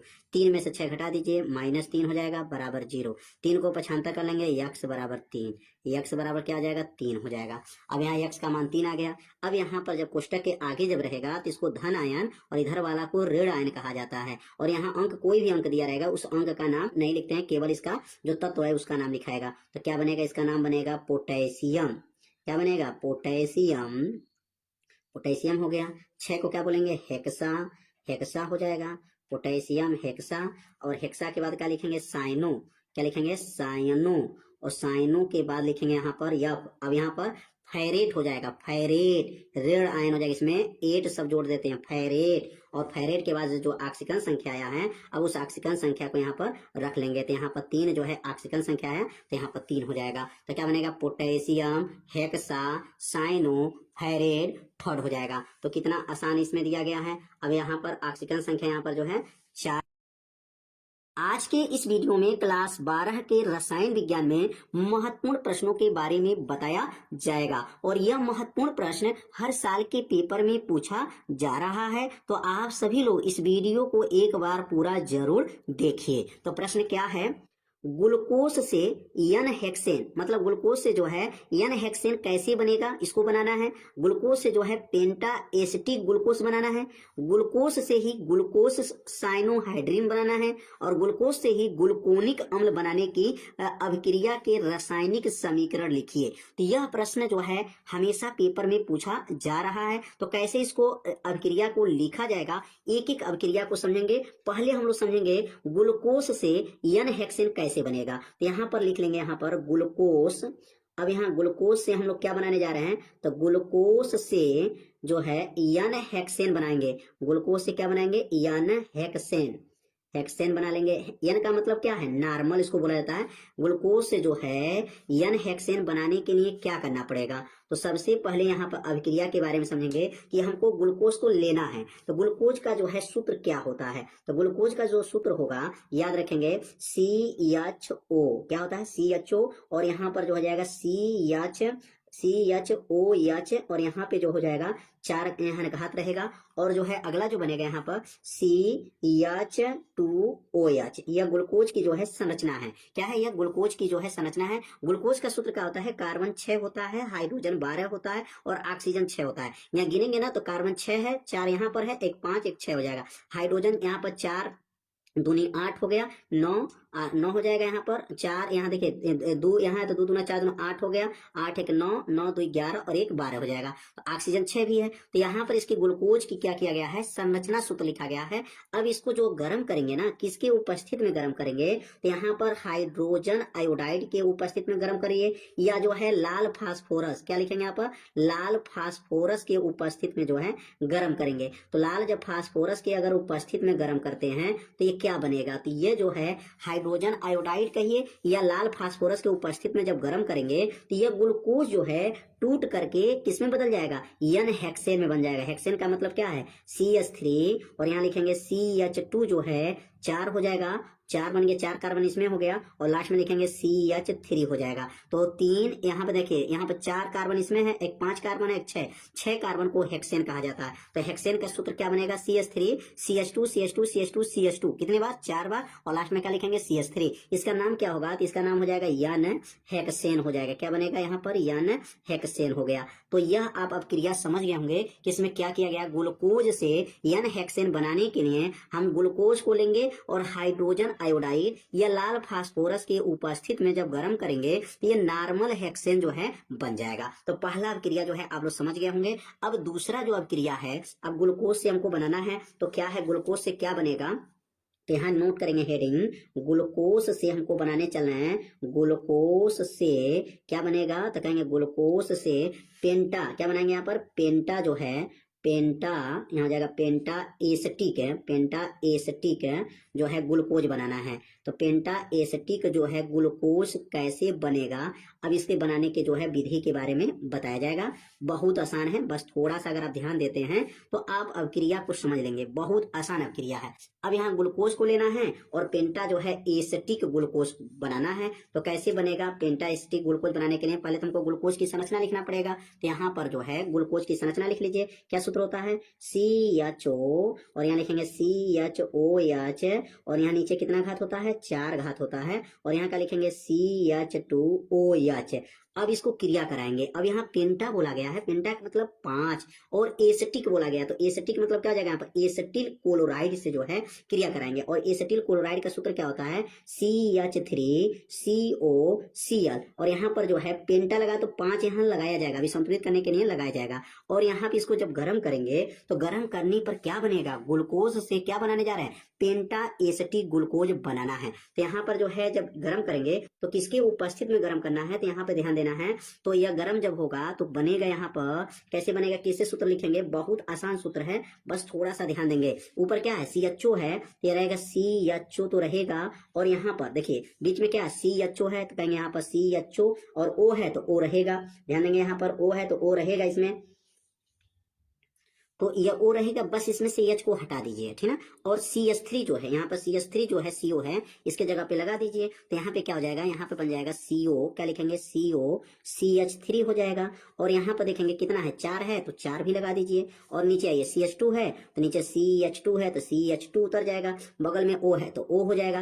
पुनः यहाँ से हाइड्रोजन को यहाँ से हटा देंगे, यहाँ से हाइड्रोजन हटा करके पुनः उसी मान को रख लेंगे। क्या रखेंगे यहाँ पर, COCH3 हो जाएगा। और यहाँ से 4 हाइड्रोजन और 1 हाइड्रोजन, यहाँ से 5 हाइड्रोजन यहाँ से हट रहा है, और यहाँ Cl है, तो इसका मतलब यहाँ पे जो हटेगा लिख सकते हैं यहाँ पर प्लस होगा 5HCl हो जाएगा। और यहाँ संतुलित करने के लिए 5 लगा लेंगे, क्योंकि CH3CO 5 गो है, COCH3 4 यहाँ है, COCH3 यहाँ 1 है, टोटल मिला करके 5 हो जाएगा। लास्ट में क्या लिखेंगे, 5HCl हो जाएगा। तो ग्लूकोज से ये पेंटा, इसका नाम क्या हो जाएगा, तो इसका नाम बनेगा पेंटा, क्या बनेगा, इसका नाम हो जाएगा पेंटा जो है एसिटिक ग्लूकोज बनेगा। पेंटा जो है एसिटिक ग्लूकोज इसका नाम हो जाएगा, पेंटा एसिटिक ग्लूकोज हो जाएगा। किससे क्रिया कराया गया है, तो यहाँ पर क्रिया आपको याद रखेंगे एसिटिल क्लोराइड से जो है क्रिया कराया गया, पेंटा एसिटिक ग्लूकोज बना और उसके साथ HCl5 HCl जो है 5 हाइड्रोक्लोरिक अम्ल जो है बाहर निकल गया है। अब तीसरा जो है अगला सीखेंगे, तो ग्लूकोज से क्या बनाने चलना है, तो यहाँ पे लिखेंगे ग्लूकोज से जो है, ग्लूकोज तो रहेगा, अब ग्लूकोज से हमको बनाना है तो क्या बनाएंगे, ग्लूकोज से ग्लूकोज साइनोहाइड्रीन, क्या रहेगा यहाँ पर, ग्लूकोज साइनोहाइड्रीन। साइनोहाइड्रीन बहुत आसान रिएक्शन है, बस थोड़ा सा ध्यान दीजिए। साइनो क्या हो जाएगा यहाँ पर, हाइड्रीन बनाना है। तो कैसे बनेगा, यहाँ पर ग्लूकोज तो लेना है और उसके साथ जो है साइनोहाइड्रीन बनाना है। तो कैसे बनेगा, सबसे पहले क्या लेंगे, तो यहाँ पर ग्लूकोज ले लेंगे, क्या लेंगे, ग्लूकोज। और ग्लूकोज का सूत्र क्या होता है, तो ग्लूकोज की जो संरचना सूत्र जो बताया गया, तो समझ गए संरचना सूत्र क्या है। तो यहाँ पर जो है संरचना सूत्र लिखेंगे ग्लूकोज का CHO, और यहाँ बीच में क्या रहेगा, यहाँ पर तो यहाँ लिखेंगे CHOH, और कितना संख्या रहेगा नीचे, 4, और नीचे क्या लिखेंगे CH2OH, इसका नाम हो गया टोटल ग्लूकोज। और किससे क्रिया कराना है, यहाँ पर HCN से क्रिया कराएंगे। HCN का मतलब हाइड्रोजन साइनाइड से जब क्रिया कराएंगे तभी साइनो बनेगा। अब यहाँ पर जब क्रिया कराएंगे तो ये CH है, तो ये CH तो उतरेगा यहाँ पर CH, और O के साथ H लग जाएगा, तो ये O के साथ H लग जाएगा, तो ये हो गया OH, और बचा क्या CN, तो बचा क्या CN, बगल में CN लिख देंगे, शेष पूरा उतार दिया जाएगा। कितना आसान है, CHOH नीचे 4 घात है, उतर जाएगा, CH2OH उतर गया, बन गया। इसी का तो नाम है ग्लूकोज। इसका नाम क्या हो जाएगा, तो कहेंगे इसका नाम हो गया ग्लूकोज साइनोहाइड्रीन। ग्लूकोज क्या बनेगा, साइनोहाइड्रीन हो गया। कितना आसान है, ये तो रिएक्शन सबसे आसान है कि बस इसमें आपको क्या करना है, यहाँ से जो है HO के साथ लगा OH हो गया, बचा CN, बगल में CN हो गया, शेष उतार दीजिए, ग्लूकोज साइनोहाइड्रीन बन गया। तो ग्लूकोज से जो है ग्लूकोज साइनोहाइड्रीन कैसे बनाया जाएगा, तो हाइड्रोजन साइनाइड से क्रिया कराएंगे। किससे, हाइड्रोजन साइनाइड से क्रिया कराएंगे, ग्लूकोज साइनोहाइड्रीन प्राप्त हो जाएगा। तो अब हम लोग पढ़ेंगे ग्लूकोनिक अम्ल। ग्लूकोज से जो है ग्लूकोनिक अम्ल कैसे बनेगा। अब लास्ट रिएक्शन भी समझ लेते हैं, तो क्या लिखेंगे यहाँ पर, हेडिंग क्या रहेगा, ग्लूकोज से ग्लूकोनिक अम्ल। यहाँ लिख लेंगे ग्लूकोज से, क्या लिखेंगे यहाँ पर, ग्लूकोज से ग्लूकोनिक अम्ल बनाने चलना है। क्या बनाने जा रहे हैं, ग्लूकोनिक अम्ल। ये पेपर में तो हमेशा पूछा जाता है, ग्लूकोज से जो है ग्लूकोनिक अम्ल कैसे बनेगा। अम्ल बनाने में जो है ग्लूकोज से हम लोग क्या बनाने जा रहे हैं, ग्लूकोनिक अम्ल। ये क्या था, ग्लूकोज से हाइड्रोजन साइनाइड से क्रिया की है, तो क्या बना, ग्लूकोज साइनोहाइड्रीन बना है। अब हम लोग ग्लूकोनिक अम्ल जो है बनाएंगे, किसके सहायता से बनाएंगे, ग्लूकोज के सहायता से। तो सबसे पहले क्या करेंगे, ग्लूकोज का क्या लिखेंगे, सूत्र लिखेंगे। तो ग्लूकोज का सूत्र क्या होता है, CHO, और यहाँ लिखेंगे CHOH के नीचे कितना घात रहेगा, 4 रहेगा, और यहाँ का लिखेंगे CH2OH रहेगा। अब इसका जो है ऑक्सीकरण करा लेंगे। क्या कराएंगे, ऑक्सीकरण कराएंगे, किसके उपस्थित में कराएंगे, तो यह जो है Br2 ब्रोमीन जल के साथ जो है जब क्रिया कराया जाता है, ब्रोमीन जल से जो है ऑक्सीकरण कराया जाता है, तो कितना आसान रिएक्शन है, O जाकर के इसमें चला जाएगा और बन गया ग्लूकोनिक अम्ल। क्या बनेगा, C और O डबल O हो जाएगा, क्या बनेगा, COOH। C या ये O एक है और यह O मिल करके C डबल O हो गया, और H हो जाएगा COOH हो गया, और शेष सब उतार दिया जाएगा। क्या उतरेगा यहाँ पर, CHOH, और नीचे क्या घात रहेगा, 4 घात रहेगा, CH2OH हो जाएगा। तो यही तो ग्लूकोनिक अम्ल है। क्या लिखेंगे, यहाँ पे लिखेंगे ये जो बना है ग्लूकोनिक, क्या लिखेंगे, ग्लूकोनिक जो है अम्ल बन गया, ग्लूकोनिक जो है अम्ल बन गया। कितना आसान है। इसको बनाने के लिए क्या करना पड़ा है, इसको बनाने के लिए ग्लूकोज को जब ऑक्सीकरण कराया गया, किसके उपस्थित में, ब्रोमीन जल के उपस्थित में कराया गया, तो ग्लूकोनिक अम्ल बन गया है। तो यहाँ पर जो है 4 जो है अभिक्रिया बताया गया और ग्लूकोज की सहायता से जो है बनाना था। तो यह अभिक्रिया आप लोगों को अच्छे से समझ में आ गया। होता है जब केवल रासायनिक समीकरण लिखिए, केवल यहाँ पर रासायनिक समीकरण लिखना है, और पहला जो क्रिया कराना है वह किसके साथ होगा, सिल्वर जो है प्रोपियोनेट की Br2 मतलब ब्रोमीन और कार्बन टेट्रा क्लोराइड से क्रिया होती है। तो अगर सिल्वर जो है प्रोपियोनेट को लेकर के और ब्रोमीन के साथ जब क्रिया कराते हैं तो क्या बनेगा, तो यहाँ पर जो लिखेंगे C2H5 COO और यह है Ag, इसका नाम हो गया सिल्वर प्रोपियोनेट। क्या लिखेंगे? सिल्वर प्रोपियोनेट, इसका सूत्र हो गया। अगर ब्रोमीन से क्रिया करेगा, ब्रोमीन क्या होता है? Br2 होता है। जब इसके साथ क्रिया कराएंगे तो यह क्या बनेगा? तो यहाँ पर जो बनेगा एथिल जो है, एथिल ब्रोमाइड बनेगा, एथिल ब्रोमाइड बनेगा, प्लस हो जाएगा। और सिल्वर जो है, सिल्वर AgBr बनेगा, सिल्वर जो है ब्रोमाइड बनेगा, और जो है कार्बन डाइऑक्साइड बनेगा। किसके उपस्थित में बनेगा? ये कार्बन टेट्रा क्लोराइड के उपस्थित में बनेगा, CCl4 के उपस्थित में।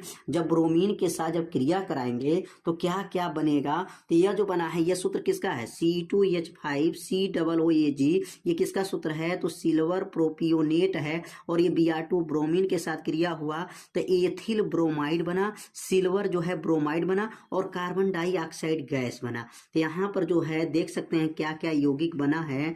तो यहाँ पर केवल आपको रासायनिक समीकरण देना है, इसके बारे में कुछ लिखने को बात नहीं कहा गया, केवल रासायनिक समीकरण रिएक्शन दीजिए। तो रिएक्शन को यहाँ पर बताया गया कि जो सिल्वर प्रोपिनेट को ब्रोमीन से क्रिया कराया गया है तो एथिल ब्रोमाइड, सिल्वर ब्रोमाइड, और क्या बना है? कार्बन डाइऑक्साइड बना है। तो पहला अभिक्रिया आप लोग समझ गए होंगे, पहला अभिक्रिया कैसे हुआ है। दोनों पक्ष क्या है? संतुलित हैं। दोनों पक्ष जो है संतुलित करके चेक कर सकते हैं, दोनों पक्ष क्या है? संतुलित हैं।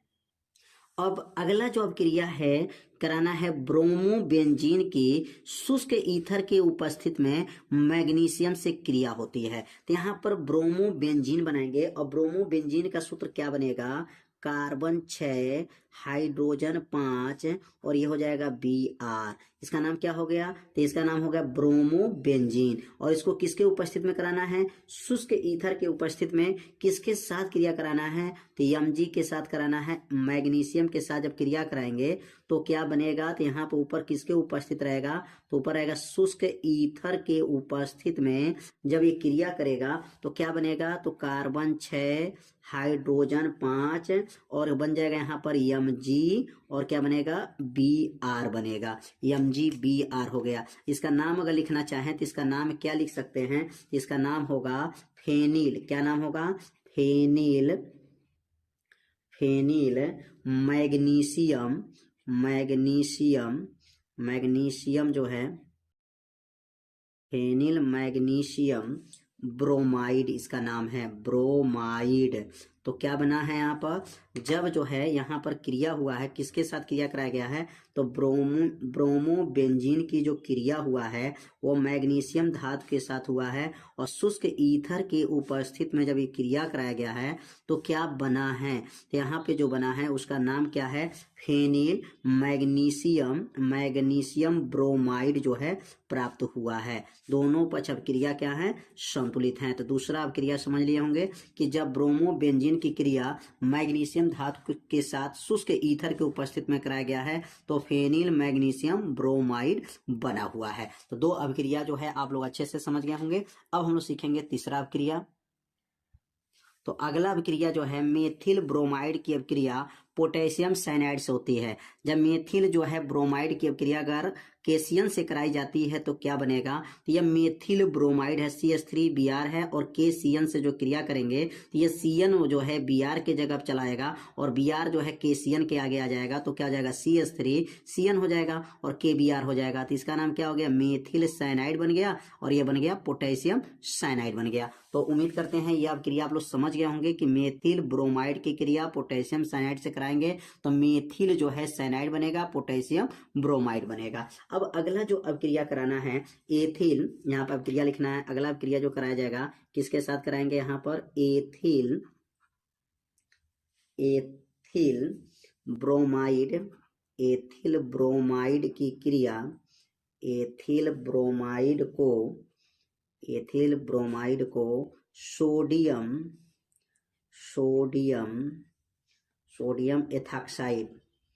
एथॉक्साइड से जो है क्रिया कराना है। एथॉक्साइड के साथ गर्म करते हैं तो यहाँ पर क्या लेना है? अब यहाँ पर जो लेना है एथिल ब्रोमाइड लेना है, और एथिल ब्रोमाइड के साथ जो लेना है सोडियम तो एथिल ब्रोमाइड की क्रिया जो है सोडियम एथॉक्साइड के साथ कराते हैं, गर्म कराते हैं, तो क्या बनेगा?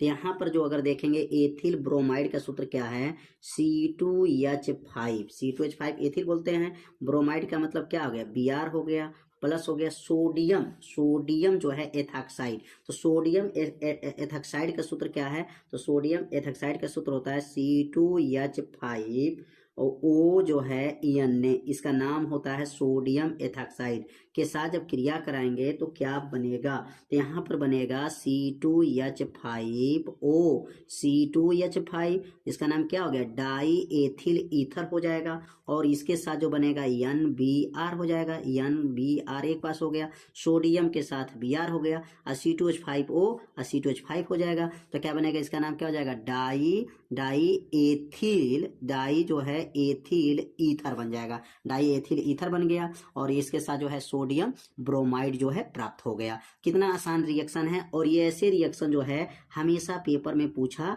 जा रहा है। तो ऐसे रिएक्शन को जो है आप सभी लोग अच्छे से तैयार कर लीजिए। मतलब एथिल ब्रोमाइड की क्रिया किसके साथ कराना था, सोडियम एथॉक्साइड के साथ जो है कराना था, तो क्या बनेगा, die ethyl ether sodium bromide बन गया। अब अगला जो अब क्रिया है, अगला अब क्रिया जो कराना है वो अब क्रिया है एथिल, अगला अब क्रिया कराएंगे यहाँ पर एथिल ब्रोमाइड की जो क्रिया है, एथिल ब्रोमाइड सिल्वर, यहाँ लिखेंगे सिल्वर एसीटेट से क्रिया, सिल्वर एसीटेट के साथ क्रिया, यहाँ पे लिखेंगे अभिक्रिया करता है।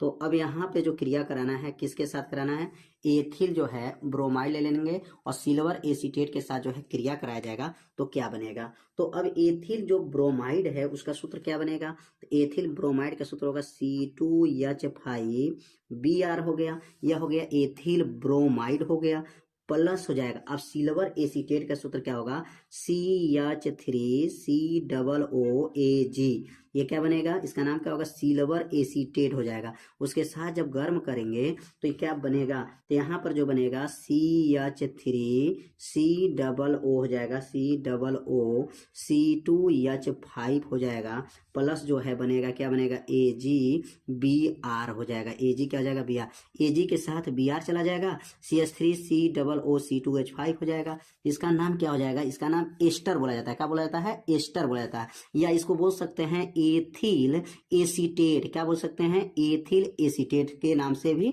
जाना जाता है। यहाँ पे जो क्रिया कराना था एथिल ब्रोमाइड की क्रिया सिल्वर एसीटेट के साथ कराते हैं, तो क्या बनेगा, तो यह जो बनेगा एस्टर बन जाएगा, और उसके साथ जो है सिल्वर ब्रोमाइड हो जाएगा, Ag के साथ Br आ गया, ये दोनों वाला जो है इसके साथ ज्वाइंट हो गया। तो इसमें जो है टोटल 5 अभिक्रिया के बारे में बताया गया। निम्नलिखित पर संक्षिप्त टिप्पणी लिखिए।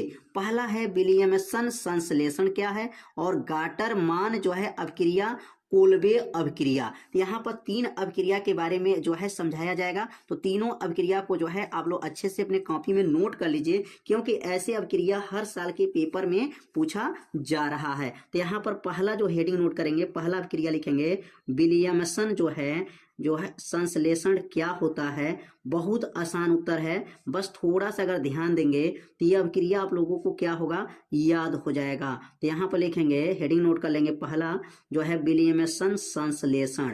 अब विलियमसन जो है संश्लेषण क्या होते हैं, अब इनके बारे में जो है हम लोग समझेंगे कि इनका मतलब अभिक्रिया ये क्या होता है और इसमें कौन सी घटना घटती है। तो यहाँ पर आपको याद रखेंगे, जब एल्किल हैलाइड को लेंगे, किसको लेंगे, जब एल्किल हैलाइड को, यहाँ लिख लेंगे, जब एल्किल जो है हैलाइड को लेना है, जब एल्किल हैलाइड मतलब हाइड्रोजन, एल्किल हैलाइड सोडियम, क्या लेंगे यहाँ पर, सोडियम के साथ क्या लेंगे, सोडियम एल्काक्साइड, सोडियम जो है एल्काक्साइड के साथ जब गर्म करते हैं, के साथ क्या करते हैं, अभिक्रिया कराते हैं, या गर्म करते नहीं सकते हैं, अभिक्रिया कराते हैं, या अभिक्रिया जो है करता है अभिक्रिया करता है तो क्या बनता है, तो अभिक्रिया करता है तो क्या बनेगा, तो याद रखेंगे यहाँ पर अभिक्रिया करता है तो ईथर बनता है। क्या बनता है, ईथर, ईथर बनता है। अब यहाँ ईथर जब बनता है इसी अभिक्रिया को क्या कहते हैं, ईथर बनता है। इस अभिक्रिया को क्या कहा गया है, तो इस अभिक्रिया को क्या कहते हैं, विलियमसन जो है संश्लेषण कहा गया है, विलियमसन संश्लेषण कहते हैं। कितना आसान अभिक्रिया है, संश्लेषण कहते हैं। बस इसको 2 बार पढ़िए, आपको अभिक्रिया क्या होगा, याद हो जाएगा। कितना आसान है, कैसे लिखेंगे, जब एल्किल हैलाइड सोडियम जो है एल्काक्साइड के साथ अभिक्रिया करता है तो क्या बनता है, ईथर बनता है। और जब ईथर बनेगा तो इस अभिक्रिया को ही क्या कहते हैं, विलियमसन संश्लेषण कहते हैं। अगर अभिक्रिया की बात करें तो यहाँ पर अगर एल्किल ले लें और यह हैलाइड ले लें, एल्किल हैलाइड हो गया, और इसके साथ किसको मिला लें, सोडियम, सोडियम जो है यहाँ पर सोडियम NaOR इसको बोला जाता है, इसको नाम होता है सोडियम एल्काक्साइड है। जब इसको गर्म करेंगे तो यहाँ पर ईथर बनेगा, ROR बन जाएगा, और क्या बनेगा, प्लस जो है सोडियम का जो है हैलाइड बन जाएगा। तो अब यहाँ सोडियम हैलाइड बन गया। तो इसको अगर हम रिएक्शन के माध्यम से देखें, मतलब अभिक्रिया करा करके देखा जाए तो कैसे बनेगा, तो यहाँ पर सबसे पहले जो लेंगे, यहाँ पर कोई भी जो है यहाँ पर एल्किल जो है हैलाइड को आप ले लीजिए, और सोडियम जो है एल्काक्साइड को ले लेंगे।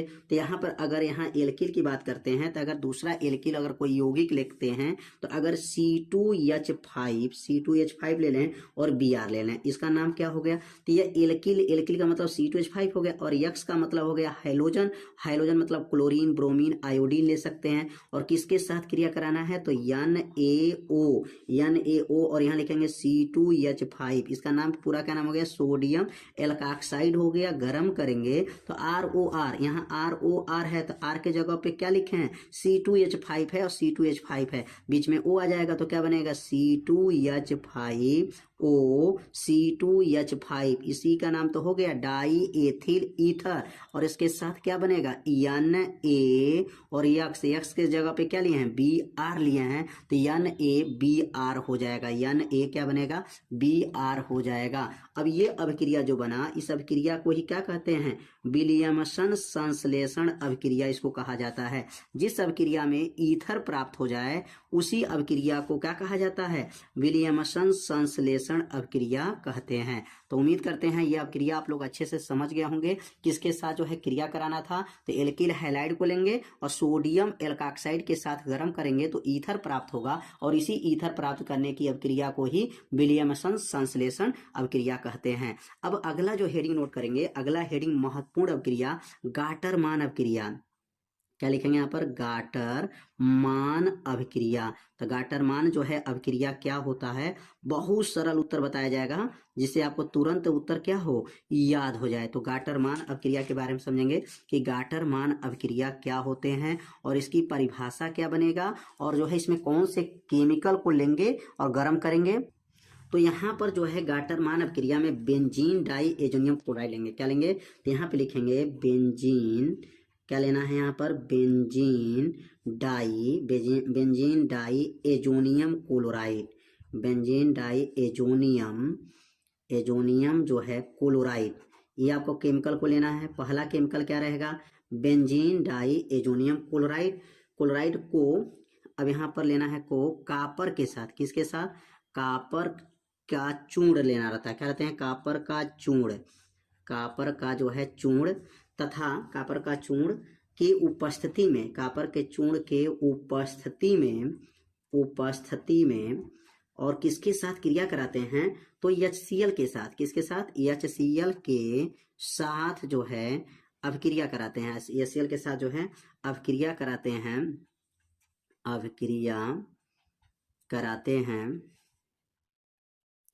हैं तो क्या बनता है, अभिक्रिया कराते हैं तो क्लोरोबेंजीन बनता है। क्या बनता है,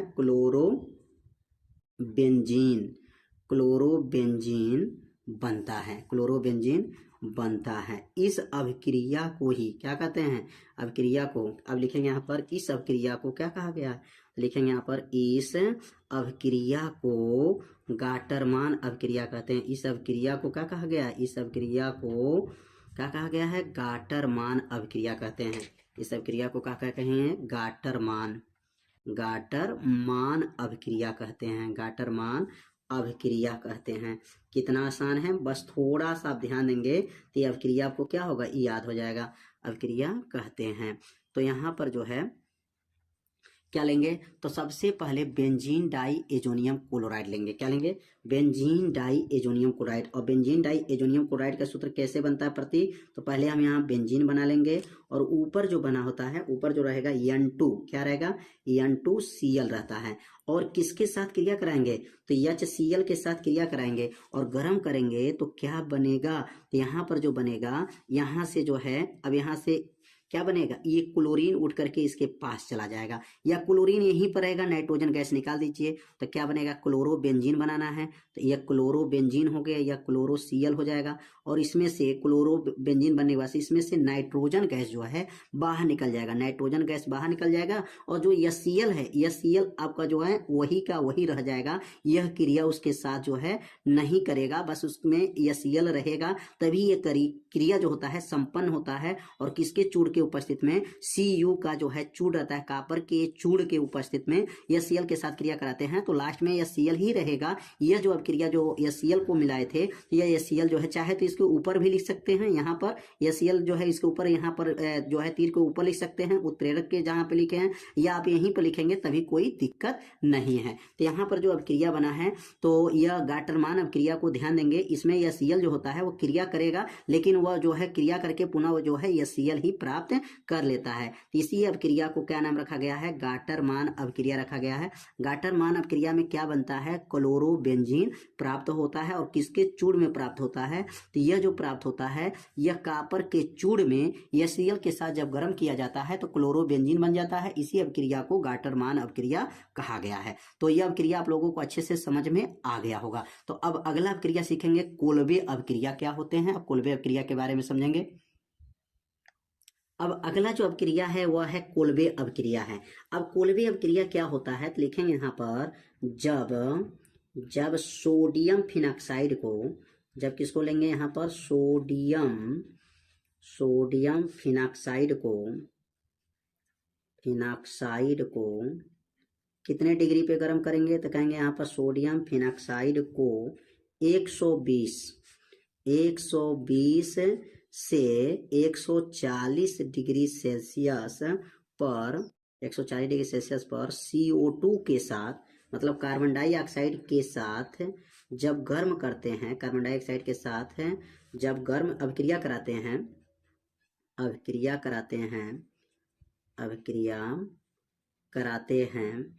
तो क्या बनता है? अभिक्रिया कराते हैं तो अब देखिए यहाँ पर जो है सोडियम फिनॉक्साइड को 120 से 140 डिग्री सेल्सियस पर CO2 के साथ जब क्रिया कराते हैं तो सोडियम क्या बनता है? सोडियम, यहाँ लिखेंगे क्या बनेगा?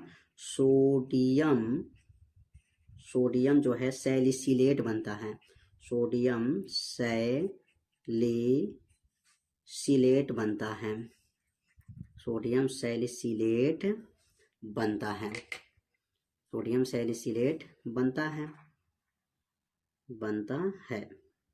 पहला इसमें जो है क्रिया हुआ, बनता है। इस मिश्रण को जो बनेगा, इस मिश्रण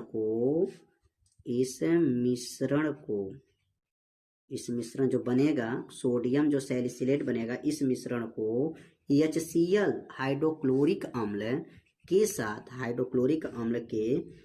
क्या कराते हैं? अभिक्रिया पुनः करा देते हैं, साथ अभिक्रिया कराते हैं तो क्या बनेगा? तो अभिक्रिया जब कराते हैं तब ये बनता है सैलिसिलडिहाइड, क्या बनेगा? सैलिसिलिक अम्ल। क्या बनेगा? सैलिसिलिक अम्ल बनेगा। सैलिसिलिक अम्ल बनता है। और यह जब अम्ल बन जाता है तो इसी अभिक्रिया को क्या कहा गया है? अभिक्रिया को कोल्बे अभिक्रिया कहा गया है। कौन सी बनेगा? सैलिसिलिक अम्ल जब बनता है, इस अभिक्रिया को कोल्बे अभिक्रिया कहते हैं। इस अभिक्रिया को क्या कहते हैं? कोल्बे कोलबे अभिक्रिया कहते हैं, कोलबे अभिक्रिया कहते हैं, अभिक्रिया कहते हैं। कितना आसान है। अब इसको रिएक्शन कराएंगे। रिएक्शन कैसे होगा, बहुत आसान है। पहले हमको लेना है सोडियम फिनॉक्साइड को लेंगे। तो सोडियम फिनॉक्साइड का सूत्र क्या होता है, अब यहाँ पहले बेंजीन रिंग बना लेंगे और इस बेंजीन रिंग में ऊपर जो है ONA जुड़ा रहेगा, तो इसका नाम हो गया सोडियम फिनॉक्साइड। और यह CO2 से जब क्रिया कराएंगे तो यहाँ पे जो बनेगा, यह जो बनेगा कितने डिग्री पे गर्म करना है, 120 से 140, और यहाँ बनेगा COOH और यहाँ बनेगा OH। इसका नाम क्या है, तो सोडियम सैलिसिलेट बना। क्या बना, सोडियम सैलिसिलेट बना। और पुनः जो है सोडियम सैलिसिलेट को लेकर के, पुनः यहाँ पर जो है सोडियम सैलिसिलेट को लेकर के जब यहाँ पे गर्म करेंगे तो ये क्या है, यहाँ पर COOH और यहाँ पर है OH, और किसके साथ क्रिया करेंगे, तो HCl के साथ जब क्रिया करेंगे तो यह जो अब क्रिया होगा तो जो है अब H जो है यहाँ से जो है यहाँ पर जो बना हुआ है, अब यहाँ से COO जो यहाँ पर ध्यान देंगे, यहाँ पर जो बना सोडियम सैलिसिलेट रहेगा यह Na रहेगा। क्या रहेगा, Na, क्योंकि यहाँ पर Na है तो Na रहेगा। COO तो COO हो गया, 2 O यहाँ है, 1 O यहाँ है, तो 3 O, 2 यहाँ 1 यहाँ हो गया, COO Na रहेगा। क्या रहेगा, COO Na। इसका नाम सोडियम सैलिसिलेट बना। अब सोडियम सैलिसिलेट को लेकर के यहाँ पर जब कार्बन या Cl से जब क्रिया कराएंगे तो यह Na जो है Cl के साथ चला जाएगा और H इसके पास चला जाएगा। यहाँ पे क्या बनेगा, यहाँ पर जो बनेगा यह बन जाएगा यहाँ पर COOH हो जाएगा, और यह बन जाएगा OH, और इसके साथ जो है Na जो है Cl के साथ आ जाएगा तो यह बन जाएगा NaCl हो जाएगा। थोड़ा सा ध्यान दीजिएगा, यहाँ पर यहाँ H नहीं है, यहाँ पर Na है, इसलिए इसका नाम सोडियम सैलिसिलेट कहा जाएगा। और सोडियम सैलिसिलेट पुनः जो है यह Cl के साथ क्रिया करेगा तो यह Na जो है Cl के साथ आ जाएगा तो यह बन जाएगा NaCl हो जाएगा, सोडियम क्लोराइड बन जाएगा। इसी अभिक्रिया को क्या कहा गया है, कोलबे अभिक्रिया कहा गया है। इसमें किसको लेना है, सोडियम फिनॉक्साइड को CO2 के साथ जो है 120 से 140 डिग्री सेल्सियस पे गर्म करेंगे, सोडियम सैलिसिलेट बनेगा। पुनः सोडियम सैलिसिलेट यह Cl के साथ जब क्रिया करेगा तो यह बनेगा सैलिसिलिक अम्ल बनेगा। क्या बनेगा, सैलिसिलिक अम्ल बनता है, और उसके साथ जो है NaCl बनेगा, Na सोडियम क्लोराइड बन जाएगा। तो उम्मीद करते हैं ये तीनों अभिक्रिया आप लोगों को अच्छे से समझ में आ गया होगा। निम्नलिखित पर संक्षिप्त टिप्पणी लिखिए। वुटर्ज अभिक्रिया क्या है, वुटर्ज फिटिंग अभिक्रिया क्या है, और फिटिंग अभिक्रिया क्या है। तो 3 अभिक्रिया के बारे में आपको बताया जाएगा। तो सबसे पहले यहाँ पर हेडिंग नोट करेंगे, वुटर्ज अभिक्रिया क्या है। बहुत आसान आंसर है, बस थोड़ा सा अगर आप ध्यान देंगे तो आप अभिक्रिया को तुरंत याद कर लेंगे। तो क्या लिखेंगे यहाँ पर, वुटर्ज अभिक्रिया। और वुटर्ज अभिक्रिया की अगर परिभाषा की बात करें, अभिक्रिया कैसे बनता है, तो यहाँ पर सबसे पहले जो है क्या लेना है, एल्किल हैलाइड को लेंगे। क्या लेंगे यहाँ पर, लिखेंगे यहाँ पर जब एल्किल हैलाइड, जब क्या लेंगे यहाँ पर, जब एल्किल हैलाइड लेंगे, एल्किल हैलाइड को किसके साथ कहेंगे, एल्किल हैलाइड को शुष्क ईथर के उपस्थिति में, शुष्क ईथर के उपस्थिति में, ईथर के उपस्थिति में किसके साथ क्रिया कराएंगे, उपस्थिति में सोडियम धातु, याद रखेंगे किस धातु से, सोडियम धातु से जब क्रिया कराई जाती है, सोडियम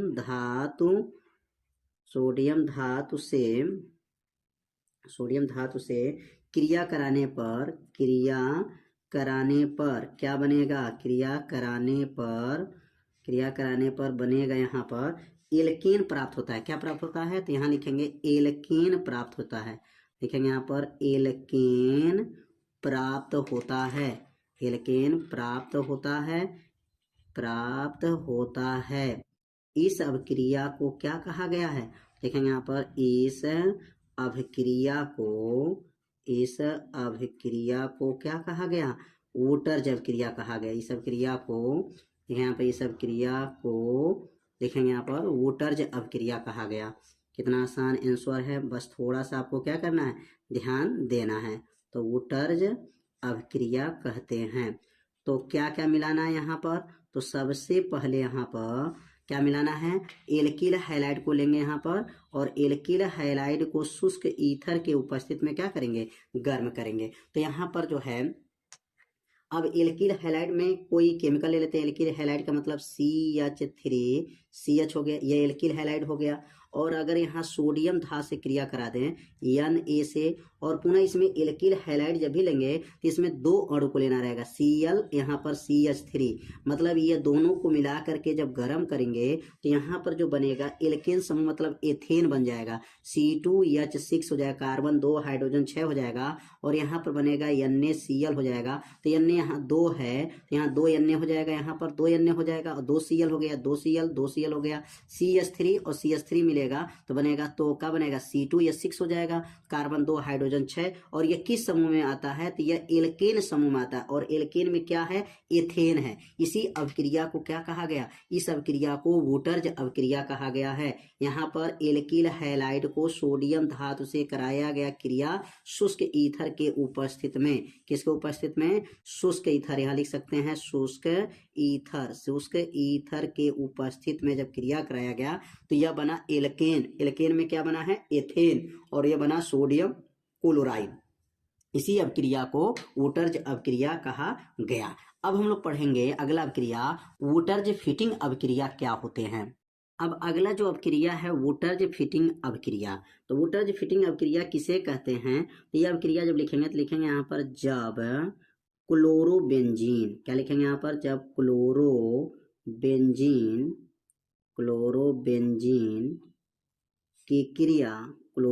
की क्रिया शुष्क ईथर के उपस्थिति में, शुष्क ईथर के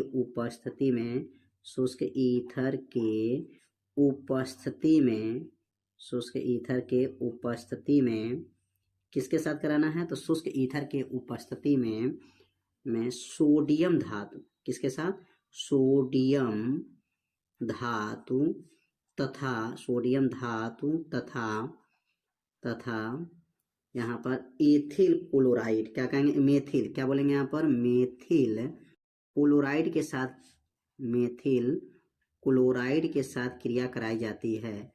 मेथिल क्लोराइड के साथ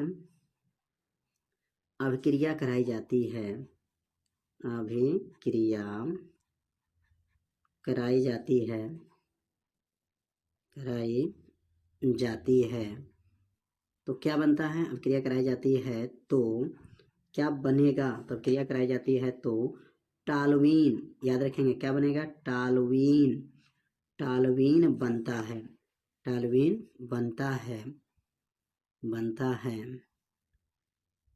है। इस अभिक्रिया को क्या कहेंगे? इस अभिक्रिया को क्या कहा गया है? इस अभिक्रिया को वुटर्ज फिटिंग अभिक्रिया कहा गया है। वुटर्ज फिटिंग अभिक्रिया कहते हैं। कितना आसान अभिक्रिया है, बस थोड़ा सा आपको क्या करना है? ध्यान देना है। तो क्या कहेंगे? इस अभिक्रिया को वुटर्ज फिटिंग अभिक्रिया कहते हैं। अब यहाँ पर क्या क्या लेना है? पहले हमको लेना है क्लोरोबेंजीन। क्या लेंगे यहाँ पर? क्लोरोबेंजीन। अब क्लोरोबेंजीन का सूत्र क्या होता है? तो यहाँ पर बेंजीन रिंग में क्लोरो जोड़ दीजिए, ये बेंजीन रिंग हो गया, और यहाँ क्लोरो जोड़ा गया। और सोडियम मतलब क्या होता है? Na, और किससे क्रिया कराना है? CH3Cl, मेथिल जो है क्लोराइड से क्रिया कराएंगे तो यह बन जाएगा टॉल्यूइन। क्या बनेगा? टॉल्यूइन का मतलब क्या सूत्र बनेगा?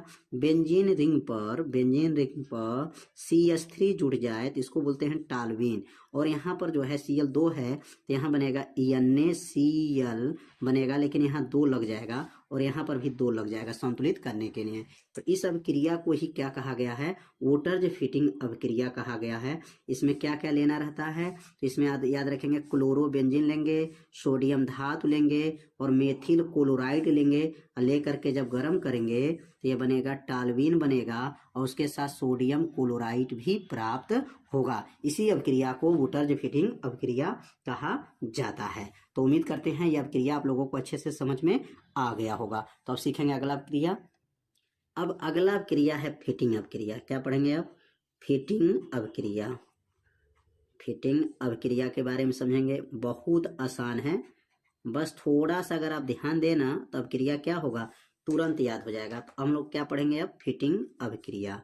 तो फिटिंग अभिक्रिया में क्या होता है? तो यहाँ पर फिटिंग अभिक्रिया में जब लिखेंगे यहाँ पर जब क्लोरोबेंजीन, यहाँ पर भी क्लोरोबेंजीन ही लेना है। क्या लेंगे यहाँ पर? जब क्लोरोबेंजीन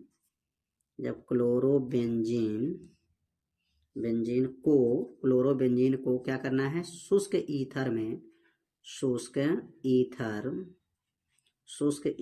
के उपस्थिति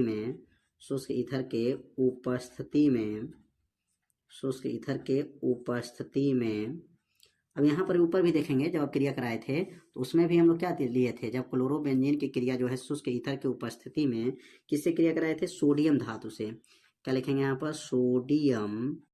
सोडियम धातु से।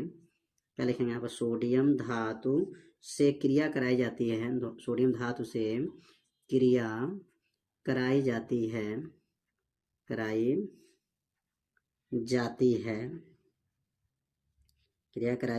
है। तो अब क्रिया कराई जाती है तो क्या बनेगा? तो क्रिया कराई जाती है तो डाईफेनिल बनता है। क्या बनता है? डाईफेनिल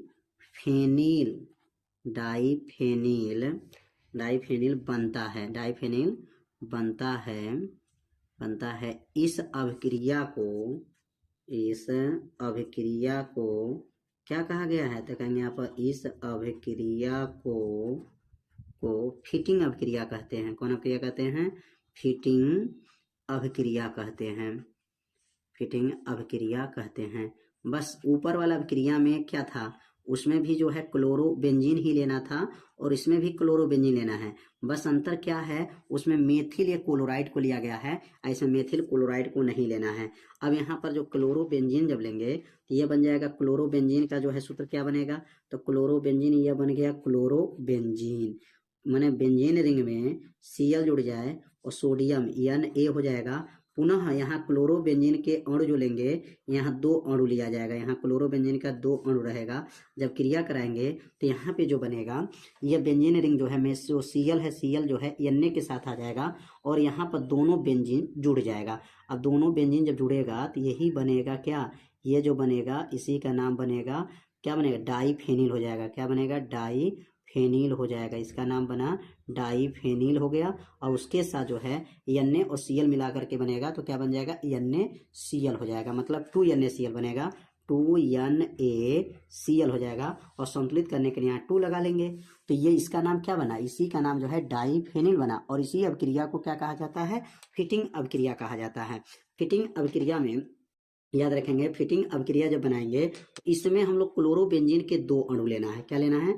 क्लोरोबेंजीन के 2 अणु रहेगा और सोडियम धातु से क्रिया कराएंगे। और किसके उपस्थित में क्रिया कराएंगे? शुष्क ईथर के उपस्थित में जो है क्रिया कराएंगे तो ये जो बनेगा डाईफेनिल हो गया। 2 है इसलिए इसको डाई बोला जाता है, डाईफेनिल। और किसके उपस्थित में गर्म करेंगे? तो यह शुष्क जो है ईथर के उपस्थित में जो है गर्म करेंगे और ये जो बनेगा इसका नाम क्या रहेगा? डाईफेनिल होता है नाम। क्या नाम होता है? डाईफेनिल बन गया और उसके साथ जो है सोडियम क्लोराइड बन गया। इसी अभिक्रिया को क्या कहा जाता है? इसी अभिक्रिया को फिटिंग अभिक्रिया कहा जाता है। तो उम्मीद करते हैं ये तीनों अभिक्रिया आप लोगों को अच्छे से समझ में आ गया होगा। कैसे परिवर्तित कीजिएगा? केवल रासायनिक समीकरण लिखिए। प्रोपीन को प्रोपीन टू आल में बदलना है। तो प्रोपीन को प्रोपीन टू आल में कैसे बदलेंगे? केवल रासायनिक समीकरण आपको बताना है। तो सबसे पहले हम यहाँ पर प्रोपीन को लेंगे और प्रोपीन का मतलब कार्बन जो है यहाँ पर 3 रहेगा, मेथेन, ये हो जाएगा मेथेन, एथेन और यहाँ पर जो है प्रोपेन हो जाएगा। तो यहाँ प्रोपीन चाहिए तो इसने डबल बॉन्ड हो गया। तो प्रोपीन में क्या किया जाए? तो HBr से क्रिया करा दीजिए। सबसे पहला क्या करेंगे? HBr से जब क्रिया कराएंगे तो यह बन जाएगा, H इसके साथ जब लग जाएगा तो यहाँ H इसके साथ जब लगेगा तो ये बॉन्ड जो है क्या होगा? हट जाएगा। तो क्या बन जाएगा यहाँ पर? CH3CH और लास्ट में क्या बन जाएगा? CH3 और नीचे जो लग गया यहाँ पर क्या आ जाएगा? Br आ जाएगा। कार्बन गिनिए कितना हो रहा है? 1 2 3, 1 2 3, 3 कार्बन है। हाइड्रोजन कितना है? 3 1 4 2 6 1 7, तीन तीन छः एक सात और एक Br है तो एक Br हो गया। इसका नाम क्या बनेगा? 2 ब्रोमो, क्या बनेगा? 2 ब्रोमो मेथेन एथेन प्रोपेन हो जाएगा। अब इसकी क्रिया जो है ना, अब इसकी क्रिया यहाँ 2 रिएक्शन लिखना पड़ेगा। अब इसकी क्रिया जो है किसके साथ कराएंगे? तो यहाँ लिखेंगे यहाँ पर CH3 CH और यहाँ लिखेंगे CH3 और यहाँ लिखेंगे Br। अब इसका क्रिया किसके साथ करा दें? तो KOH के साथ करा लीजिए, KOH। अब KOH के साथ जब कराएंगे तो यह बन जाएगा प्रोपीन 2 आल बन जाएगा। अब यहाँ पे क्या बनेगा? OH इसके पास आ जाएगा और K और Br एक पास हो जाएगा तो क्या बन जाएगा यहाँ पर? CH3 CH और नीचे क्या हो जाएगा? OH आ जाएगा और यहाँ बनेगा CH3 अब प्लस और K के साथ कौन आ जाएगा? Br आ जाएगा तो क्या बन जाएगा यहाँ पर? KBr हो जाएगा। तो यही जो है यहाँ पर बनाना था। तो इसमें कितने अभिक्रिया को लिखना पड़ेगा? तो यहाँ पर 2 अभिक्रिया को लिखेंगे तब जाकर के यह अभिक्रिया क्या होगा? पूरा हो जाएगा। तो यहाँ पे क्या क्या हुआ है पहले अभिक्रिया को एक बार और अच्छे से समझ लेते हैं कि इसमें कौन कौन से कार्य हुए हैं। सबसे पहले कहा गया है कि प्रोपीन को लेना है तो प्रोपीन की क्रिया किसके साथ क्रिया कराया गया है? तो हाइड्रोजन ब्रोमाइड के साथ जब क्रिया कराया गया तो इसमें H जब इसके साथ आएगा तो ये बांड हट जाएगा और Br बनेगा। CH3 CH बना और नीचे Br आ गया। इसका नाम हो गया 2 ब्रोमो, क्या बोलेंगे? 2 ब्रोमो मेथेन एथेन प्रोपेन, तो प्रोपेन हो जाएगा। अब पुनः इसकी क्रिया किसके साथ करा दिया है? KOH के साथ करा दिया है तो यह बन गया प्रोपीन 2 आल बन गया और उसके साथ क्या बाहर निकला? KBr जो है बाहर निकल गया। तो पहला क्रिया जो है आप लोग समझ गए होंगे कैसे इसको बनाया गया। तो अब सीखेंगे दूसरा क्रिया। अब अगला क्रिया है बेंजील क्लोराइड से बेंजील एल्कोहल में बदलना है।